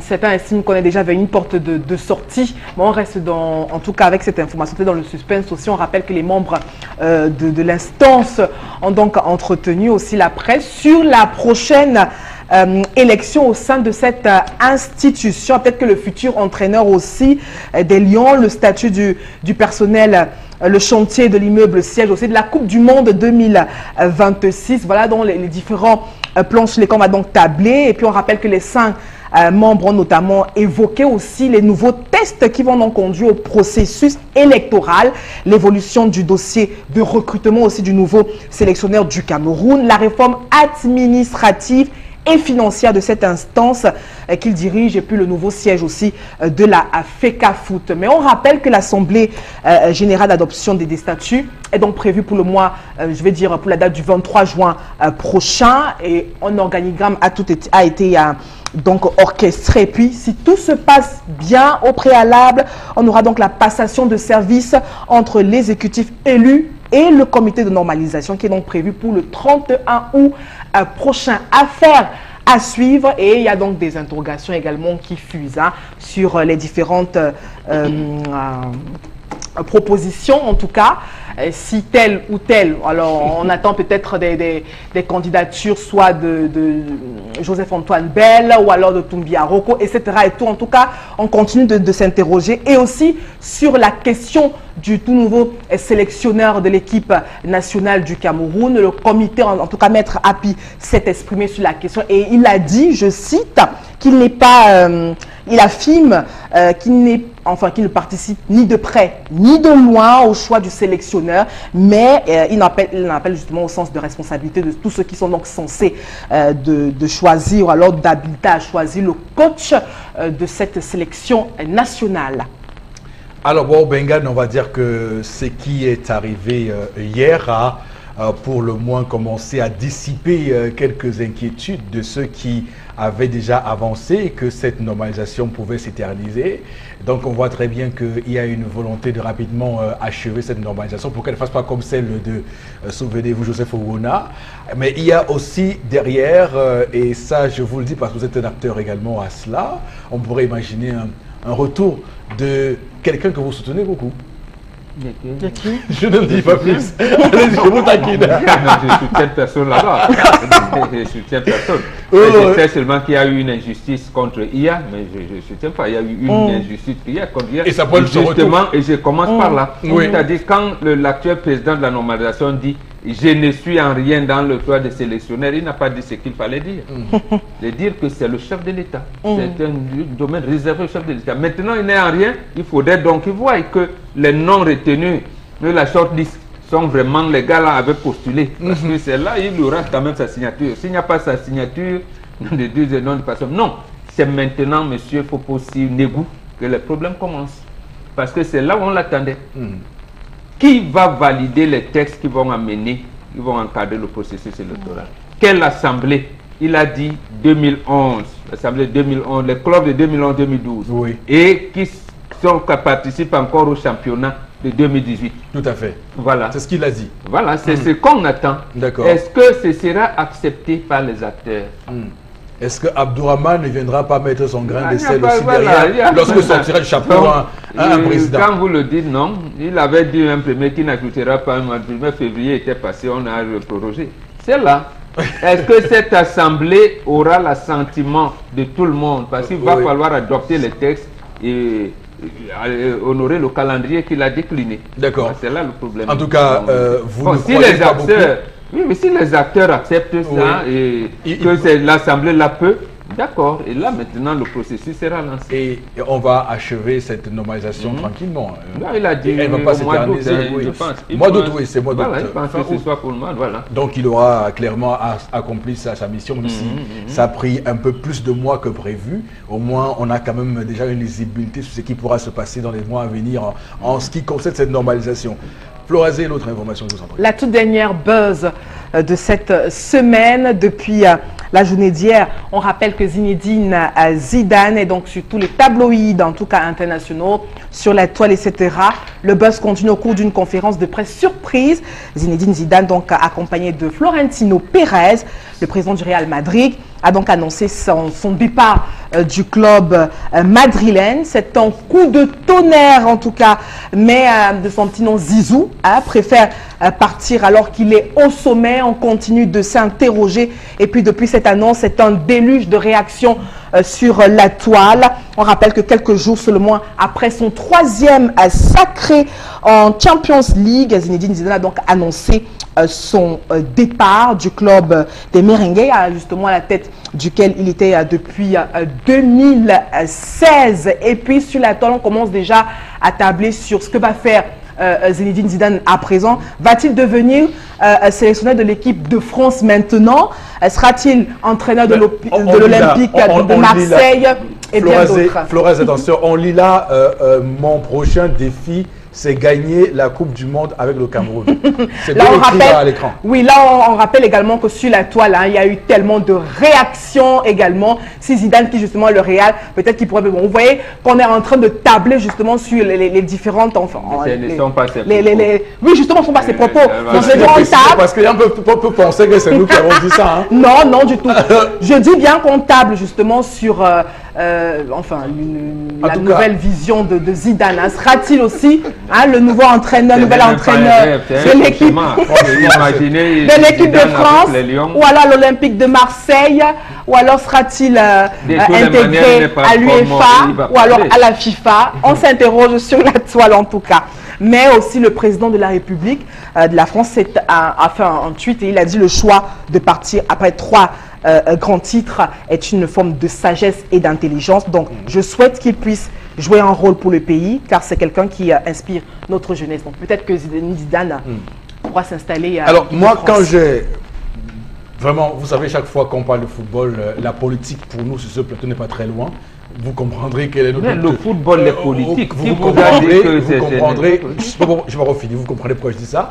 Alors, quand je dis que chaque fois qu'on parle de football, même quand c'est à l'étranger, j'aime toujours ramener ça en politique intérieure au Cameroun. Et j'ai, comme vous, Florazé, recueilli quelques commentaires. Il y en a qui ont quand même été très intelligents et qui ont réussi à faire un rapport avec la présidente du Cameroun, qui, moi, est assez intéressante. On a l'impression que lorsqu'on a réussi au cours d'un mandat, lorsqu'on a été un bon gestionnaire d'une tâche qu'on nous a confiée, on a plus de facilité à quitter Hein, donc, on peut imaginer que le président camerounais, lui aussi, comme tout récemment d'ailleurs, l'ambassadeur d'Amérique au Cameroun lui demandait de prendre exemple sur George Washington ou encore sur Nelson Mandela. Mais j'ai envie de répondre à l'ambassadeur, il n'a pas gagné 3 Champions League. Il n'a pas fait... Il n'a pas... Mais il a gagné plus de 4 Champions League. Donc, pour dire que... Pour amener, veut dire que ces résultats économiques, politiques et tout ce qu'on peut imaginer ne sont pas du même acabit que ceux mais puisqu'il les a dépassés. De Zidane. Donc vous comprenez dépassé Zidane était un petit donc vous comprenez qu'il aura du mal, voilà, à lâcher prise comme ça. Bon, Mégane. Maman qui a dit que c'est un cauchemar, là, la petite note. Zidane au Cameroun, mais vous aussi. Mais peut-être. On peut quand même. Non, peut-être que c'est. S'il est dans un avion qui fait une escale technique, bon, d'accord. Donc ça veut dire qu'il y a une culture quand même occidentale de la démission qui est répandue.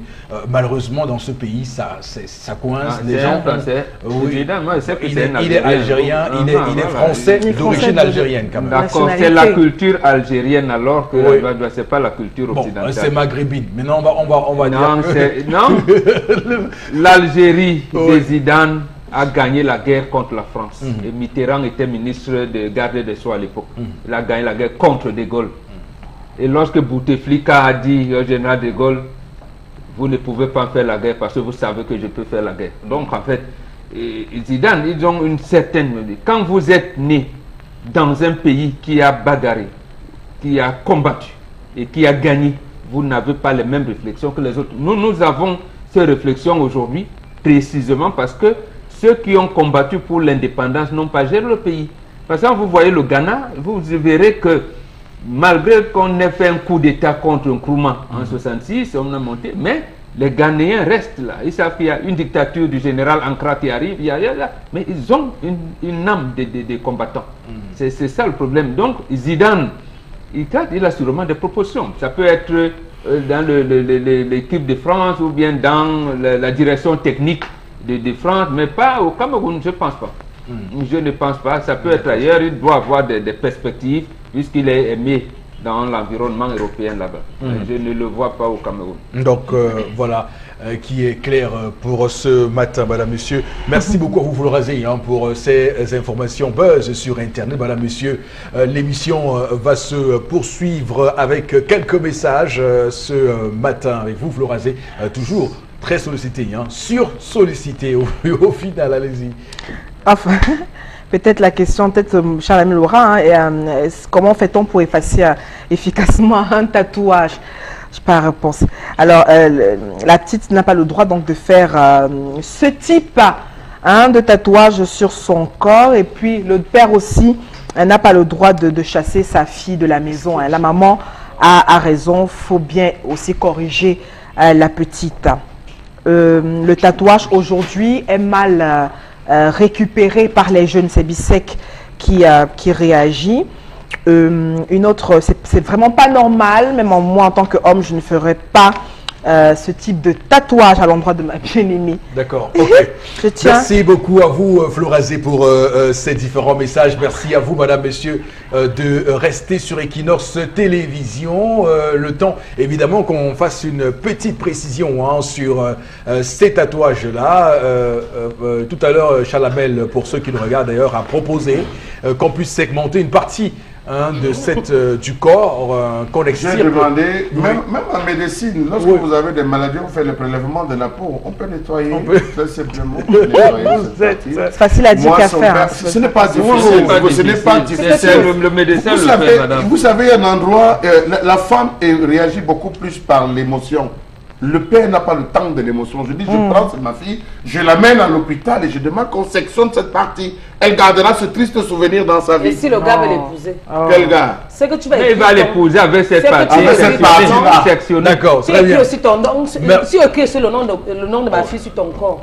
maintenant. Merci beaucoup. Il y a des tatouages Merci beaucoup. circonstanciels, C'était juste pour il y a faire des un personnes petit- qui vont vous juste mettre des pour, chapelets, des pour rappeler styles, que des versets de Bible, on a etc. donné partout, déjà hein. la C'est solution mauvais. sur ce plateau. Alors, Constellamine, merci infiniment de nous retrouver sur le plateau. On va parler ce matin de la grande promotion au magasin 1001 tapis avec votre concept bien nommé, concept Salaka. Je rappelle que Constellamine, c'est le plus sénégalais des Camerounais. Bonjour et bienvenue.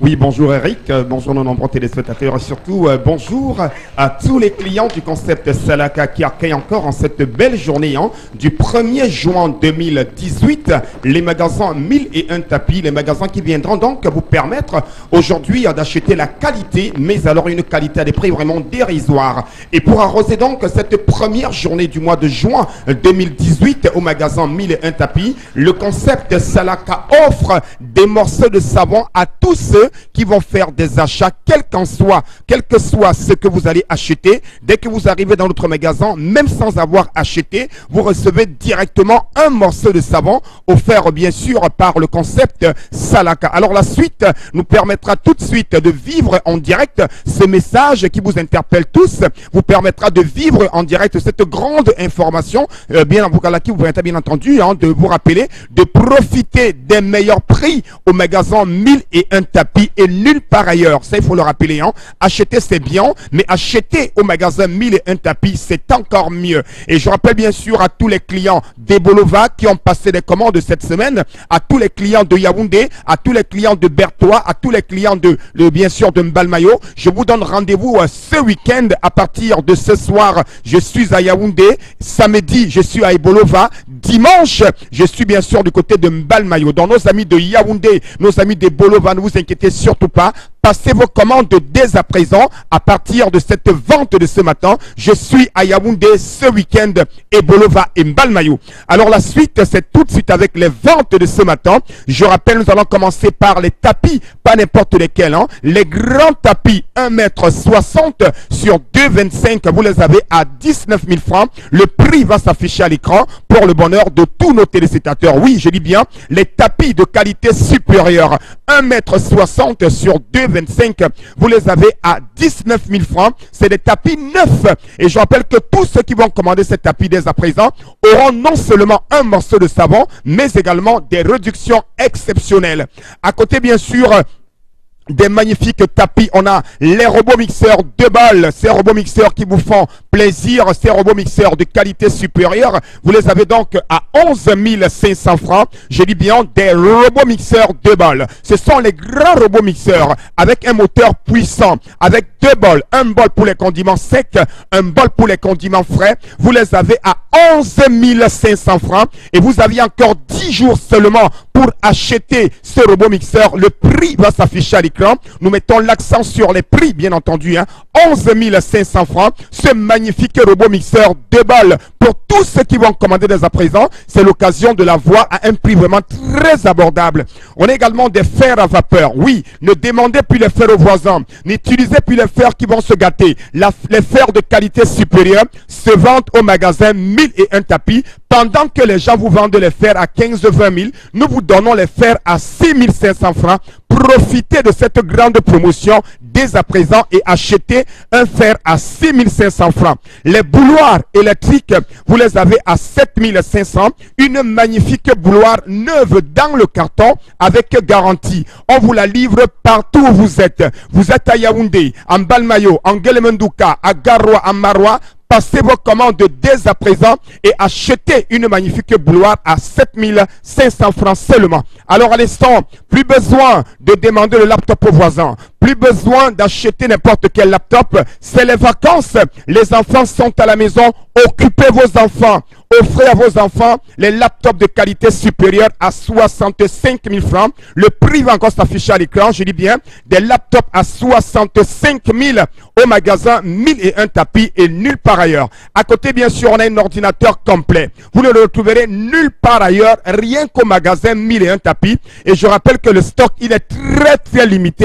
Un ordinateur complet à 30 000 francs. On vous le livre, quel qu'en soit où vous êtes. Oui, vous êtes à Garoua, à Maroua. Commandant va vous le livrer. Un Core i3, C'est un laptop très professionnel pour les ingénieurs, pour les comptables, pour les filles, c'est-à-dire pour ceux qui font dans l'infographie. Un laptop Core i3 à 100 000, accompagné bien sûr d'un fer à vapeur en bonus. C'est un Core i3 de 4 Go de RAM avec un fer à vapeur à 100 000. On a également les woofers à 25 000. Ça, la radio, sortie USB, carte mémoire à 25 000 francs. Au magasin 1001 tapis en plein cœur d'Aqua. Je rappelle que la promotion est en train de finir. Ne perdez pas le temps. N'attendez pas la fin des stocks. Profitez dès à présent. Alors là, c'est le cadeau du ciel. Porte-cure-dents automatique. Oui, ça vous permet de garder les porte-cure-dents, de les sortir d'une manière automatique. Vous les avez à 2500 francs plus un grand parapluie. Oui, un parapluie solide doublé à 2500 francs avec le porte-cure-dents automatique.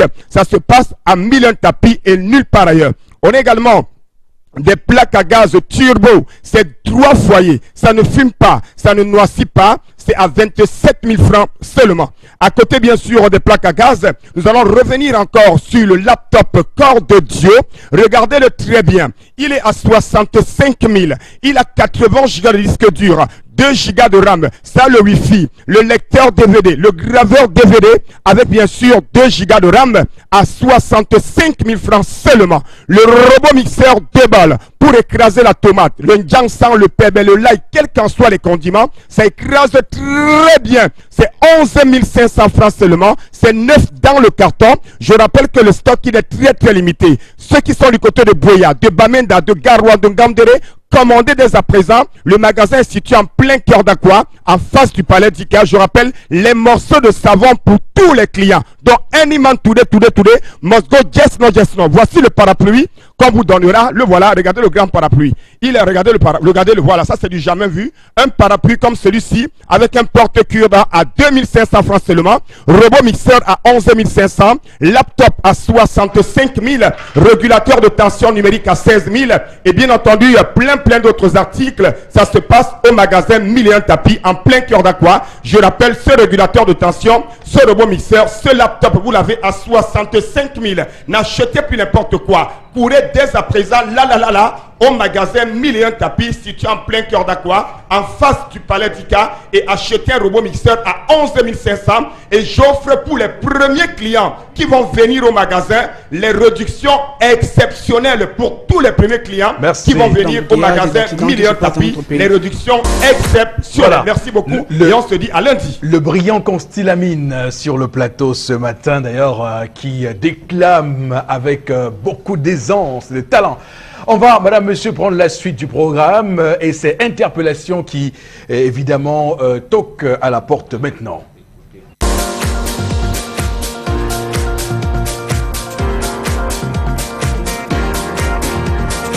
Parlons du développement et du progrès dans notre pays.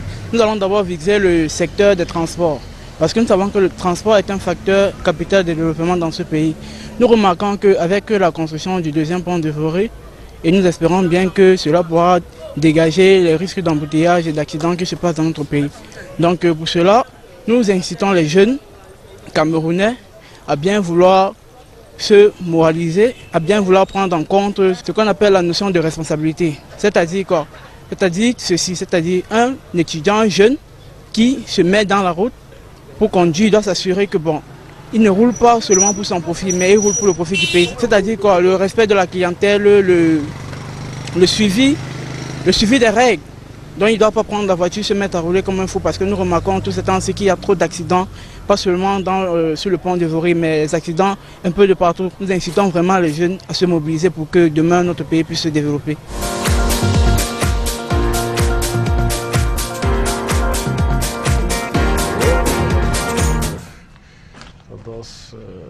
Voilà, c'est ça, interpellation de ce matin, avec évidemment la réaction qu'on pourrait avoir de vous ce matin, Flora Azé. Oui, Eric Foposi, on avait un très bon plan d'urbanisation. Je crois que même le secteur de transport au Cameroun et puis dans les grandes métropoles allait être très bien régulé.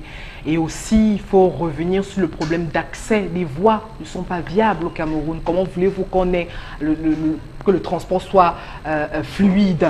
déjà ce premier aspect.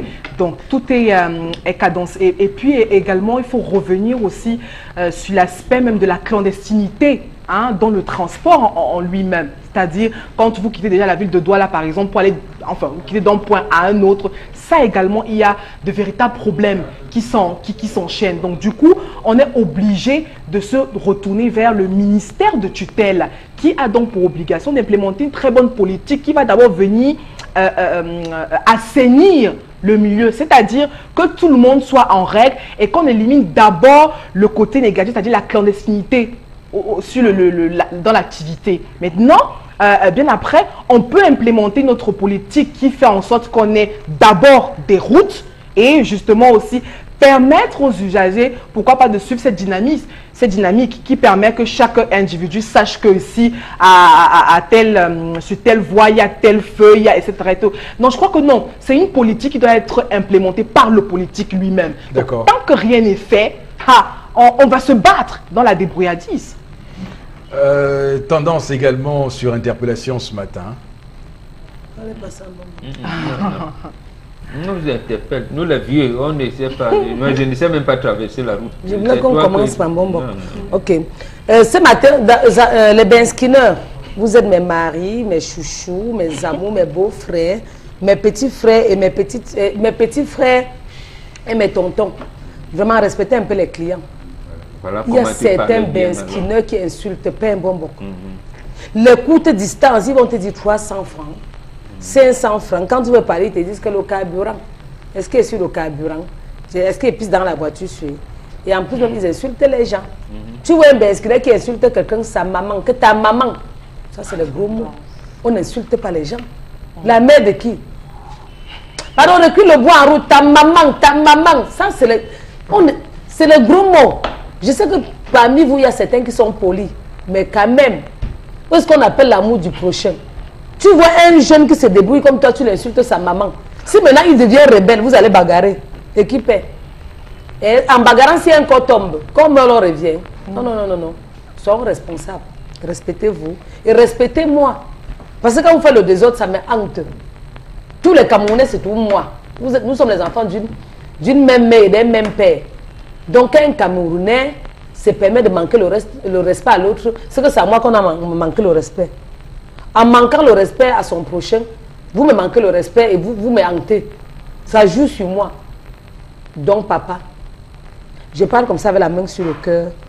Soyez poli en route. Aujourd'hui, tu vois un mesquin qui est là, il roule n'importe comment, il entre dans les trous, il va comme ça, quand il y a les embouteillages, il cherche à jongler. Quand tu veux parler, il te dit que non, maman, quand il y a les embouteillages, on ne regarde pas si la bonne route, on va dans n'importe quel sens. C'est comme ça, bonjour. La catastrophe, les embouteillages. Charles. Eric Foposi-Negou, il faut dire que le métier de la moto a surpris le gouvernement camerounais. Aussi, on peut appeler ça l'activité ou le métier. Moi-même, je me perds. Une chose est sûre, c'est que le premier Camerounais a reconnu cela comme étant une profession. Et voilà ce qu'il en est. Nous avons des individus qui sont sur la moto et dont même on ne parvient pas à leur coller une identité. Nous avons des Centrafricains de plus en plus nombreux qui sont sur la moto. Nous avons des gens qui viennent du Gabon. Ils sont nombreux qui sont sur la moto, ont acquis des étiquettes, des agressions, des expressions de mots. Vous avez des individus qui ne respectent plus le code de la route. C'est-à-dire, vous ne savez pas à quel moment ils doivent circuler sur la voie normale, à quel moment ils sont sur le terre plat, à quel moment ils prennent le sens contraire, à quel moment... Même les policiers ne parviennent pas à poser des actions. Parfois, quand un policier essaie de les interpeller, je vous assure, ils s'agglutinent sur le policier, c'est à peine, même s'ils le pressent avec leur moto. Est-ce qu'il ne faudrait pas penser mettre sur pied une brigade? Comment est-ce qu'on ne parvient pas à réguler un secteur comme celui, à régulariser un secteur comme celui? On a dit qu'il fallait les bagues. Le ministre attendant d'y arriver, il leur a donné 3 mois pour se mettre en règle. Mais nous sommes à combien de mois aujourd'hui? Nous sommes à combien? Mais c'est extrêmement grave. Il faudrait que l'activité de Ben Sekin soit véritablement organisée. Quelqu'un vous prend de feu rouge. Pour mobile pour la moi, il vous demande 400 francs. Non. 400 francs, c'est fait. Je vous dis 400 francs, c'est pas. S'il ne vous bâche, Je vous dis s'il ne vous bâche. C'est le commerce, Chalamel. Donc, Mais je vous dis 400 francs, monsieur. Je vous avoue que j'ai été victime d'un abus tout récent parce que j'ai voulu emprunter une moto qui a clairement arrêté que tu as raté, mon grand. Parce que sur la télé, il a doublé le prix. Il dit non mais c'est pas possible. Le prix c'est combien pour ce trajet? Il faut qu'on homologue les prix aussi. Comme on a dit au taxi c'est 250. Il faudrait bien qu'on pense homologuer les prix pour permettre à chacun de pouvoir... Oui, les motos-taxis. Charles, mais veut très loin ça. C'est un truc que j'avais dit que même si Pemba me demande, il veut dire qu'elle ne dit pas. Parmi vous, il y a certains qui aspirent l'alcool. Vous buvez les tramoles. Il y a certains parmi vous qui prennent les tramoles. Qui roulent comme des... J'ai dit qu'il y a certains Benskineurs qui prennent le tramol Flora. Ils aspirent la colle. Voilà ce que je voulais cacher les prix. Vous m'avez révélé. Et puis, il faut préciser tendance qu'à une certaine heure. Quelqu'un conduit en dormant, il somnole sur la moto. Lorsque vous revenez de vos mouvements, si vous êtes dans la nuit, peut-être un dé et tout, évitez de donner certains gros billets à ces bensikineurs. Parce que lorsque vous donnez, ou rassurez-vous qu'il est d'abord coupé le moteur avant de le payer. Parce que vous sortez, vous dites 5 000, il n'y a pas de problème, j'ai la monnaie. Lorsque vous arrivez, vous sortez l'argent, vous donnez, il fait semblant de regarder, est-ce que le billet si est bon, il accélère, il est parti. Je vous assure que c'est tout un autre monde qu'il faut contrôler la série. Oui, mais c'est différent de ceux qui font vraiment cette activité de manière honnête. Hein. C'est vrai qu'il y a beaucoup de brebis galeuses dans cette histoire, mais rappelons que là-dedans, il y a également un bon nombre d'individus qui sont dans cette activité pour pouvoir survivre et nourrir une famille. D'ailleurs, je me souviens avoir rencontré un Benskineur qui m'a dit nourrir 10 bouches par jour. J'étais tout à fait impressionné par sa capacité. Oui, mais il nourrit en faisant comment? En attendant. Parce que quelqu'un qui a 10 bouches, il va nourrir comment? En une journée. Justement, vous avez des personnes qui doublent le tarif. Ils doublent le tarif, ce sont eux donc justement qui doublent le tarif. Non, on peut travailler honnêtement. On t'a vu à la télé, ça fait quoi? Vous voyez que les gens qui passent à la télé ont trop quoi? Voilà, au village, ma mère ne respire plus. Quand elle parle à eux, sa copine qui dit que ouais, Elisabeth, cotise-moi. Si tu me cotises parce que c'est toi qui veux, ta fille passe à la télé. Tous les gens prennent le cube à ma mère et le mbunga que maman. Donne-moi 2 mbunga là-bas. Si tu me donnes pas, c'est que c'est toi qui veux. Ok, merci beaucoup, Tendance. On va prendre quelques messages maintenant parce qu'on met un terme à interpellation de ce matin. Alors, Florazé, on est avec vous pour prendre les réactions de nos chers téléspectateurs qui, eux aussi, ont droit et surtout voient au chapitre dans cette émission de ce vendredi 1er juin 2018. Première émission du mois, mais dernière émission de la semaine, il faut qu'on le dise. Donc, on sort de la semaine, mais on entre dans un autre mois. J'ai dit en début de programme un grand écart. On vous regarde, Florazé. Alors, concernant, bon, le papa est fâché, c'est normal. Il doit savoir que c'est une adolescente.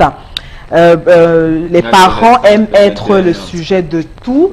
Le père a mal agi, tout enfant veut agir et regretter en même temps. À l'hôpital, quand vous avez un tatouage, vous ne pouvez pas donner du sang. Ça, je l'avais déjà lu. Et puis, pour moi, c'est vraiment troublant de vivre ce type de réaction, la manière dont le papa a réagi avec un instinct tout à fait normal. Autre réaction, bon, qui n'est pas l'agence spécifique, ce cas est régulier chez nos jeunes filles, surtout les étudiantes. Et voilà, c'est Martial qui réagit. À voir, c'est un Yorobo. Alors, une petite question. Est-ce que c'est que nos femmes, je ne sais pas, bon, c'est à Charles que je m'adresse. Alors, Charles, est-ce que les femmes, les jeunes filles, pas les femmes, les jeunes filles d'aujourd'hui sont plus éprises en amour que nos mères?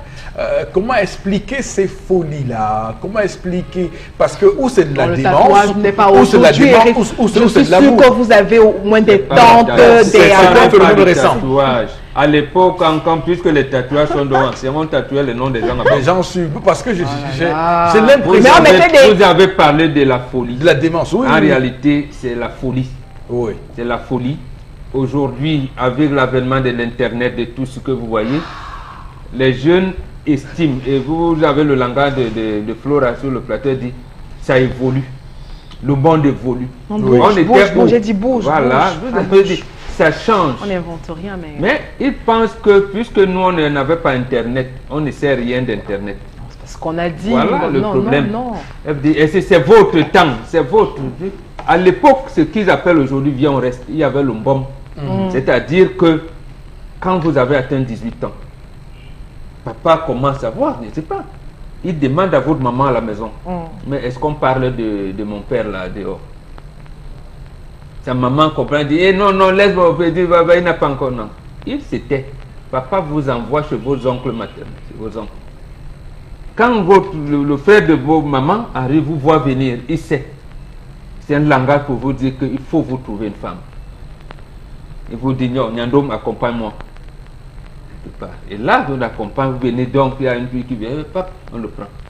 Il y a une fille, donc il y avait donc, je commence par l'expression de maintenant. Et ce qui se vit, de vient, on reste. Quand il y a donc le bombe, la fille vient, mais la maman a l'obligation, pendant ce mois, il vient signaler. Ne cherchez pas tel, il est chaud, elle est chaude. On vient commencer le processus de la dot.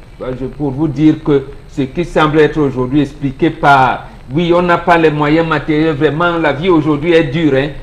Ça, c'est des conneries. C'est justement parce qu'ils estiment que nous, on n'a pas vécu ça. Autre chose. Oui. Moi, ma maman m'a donné, la je reviens. Non, par contre, sur le dernier point, je suis d'accord. Pour dire que ça participe du fait que je pense qu'aujourd'hui, les jeunes sont davantage dans le jeu. C'est-à-dire que les relations ne sont plus dans une projection durable. Les enfants n'écoutent plus leurs parents.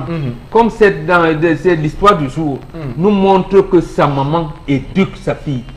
Et elle ne veut pas écouter parce qu'elle est entrée dans des compagnies qui vont la diversifier. C'est ça, elles sont dans le divertissement. D'accord. Ok, Florazé, continuez avec les à notre époque, à 18 ans, une femme était mûre pour tenir un foyer. Absolument. Florazé. Ce papa est un peu dur avec sa fille. Cette fille est une occidentalisée. Elle est tombée dans le modèle. Les chats, la mec, ne vont pas passer sur le plateau. Dans le modernisme, les parents devraient encadrer cette fille et rencontrer ces derniers pour mieux comprendre s'il est sérieux ou pas. C'est Emmanuel Youmsi, Abouna Bassem.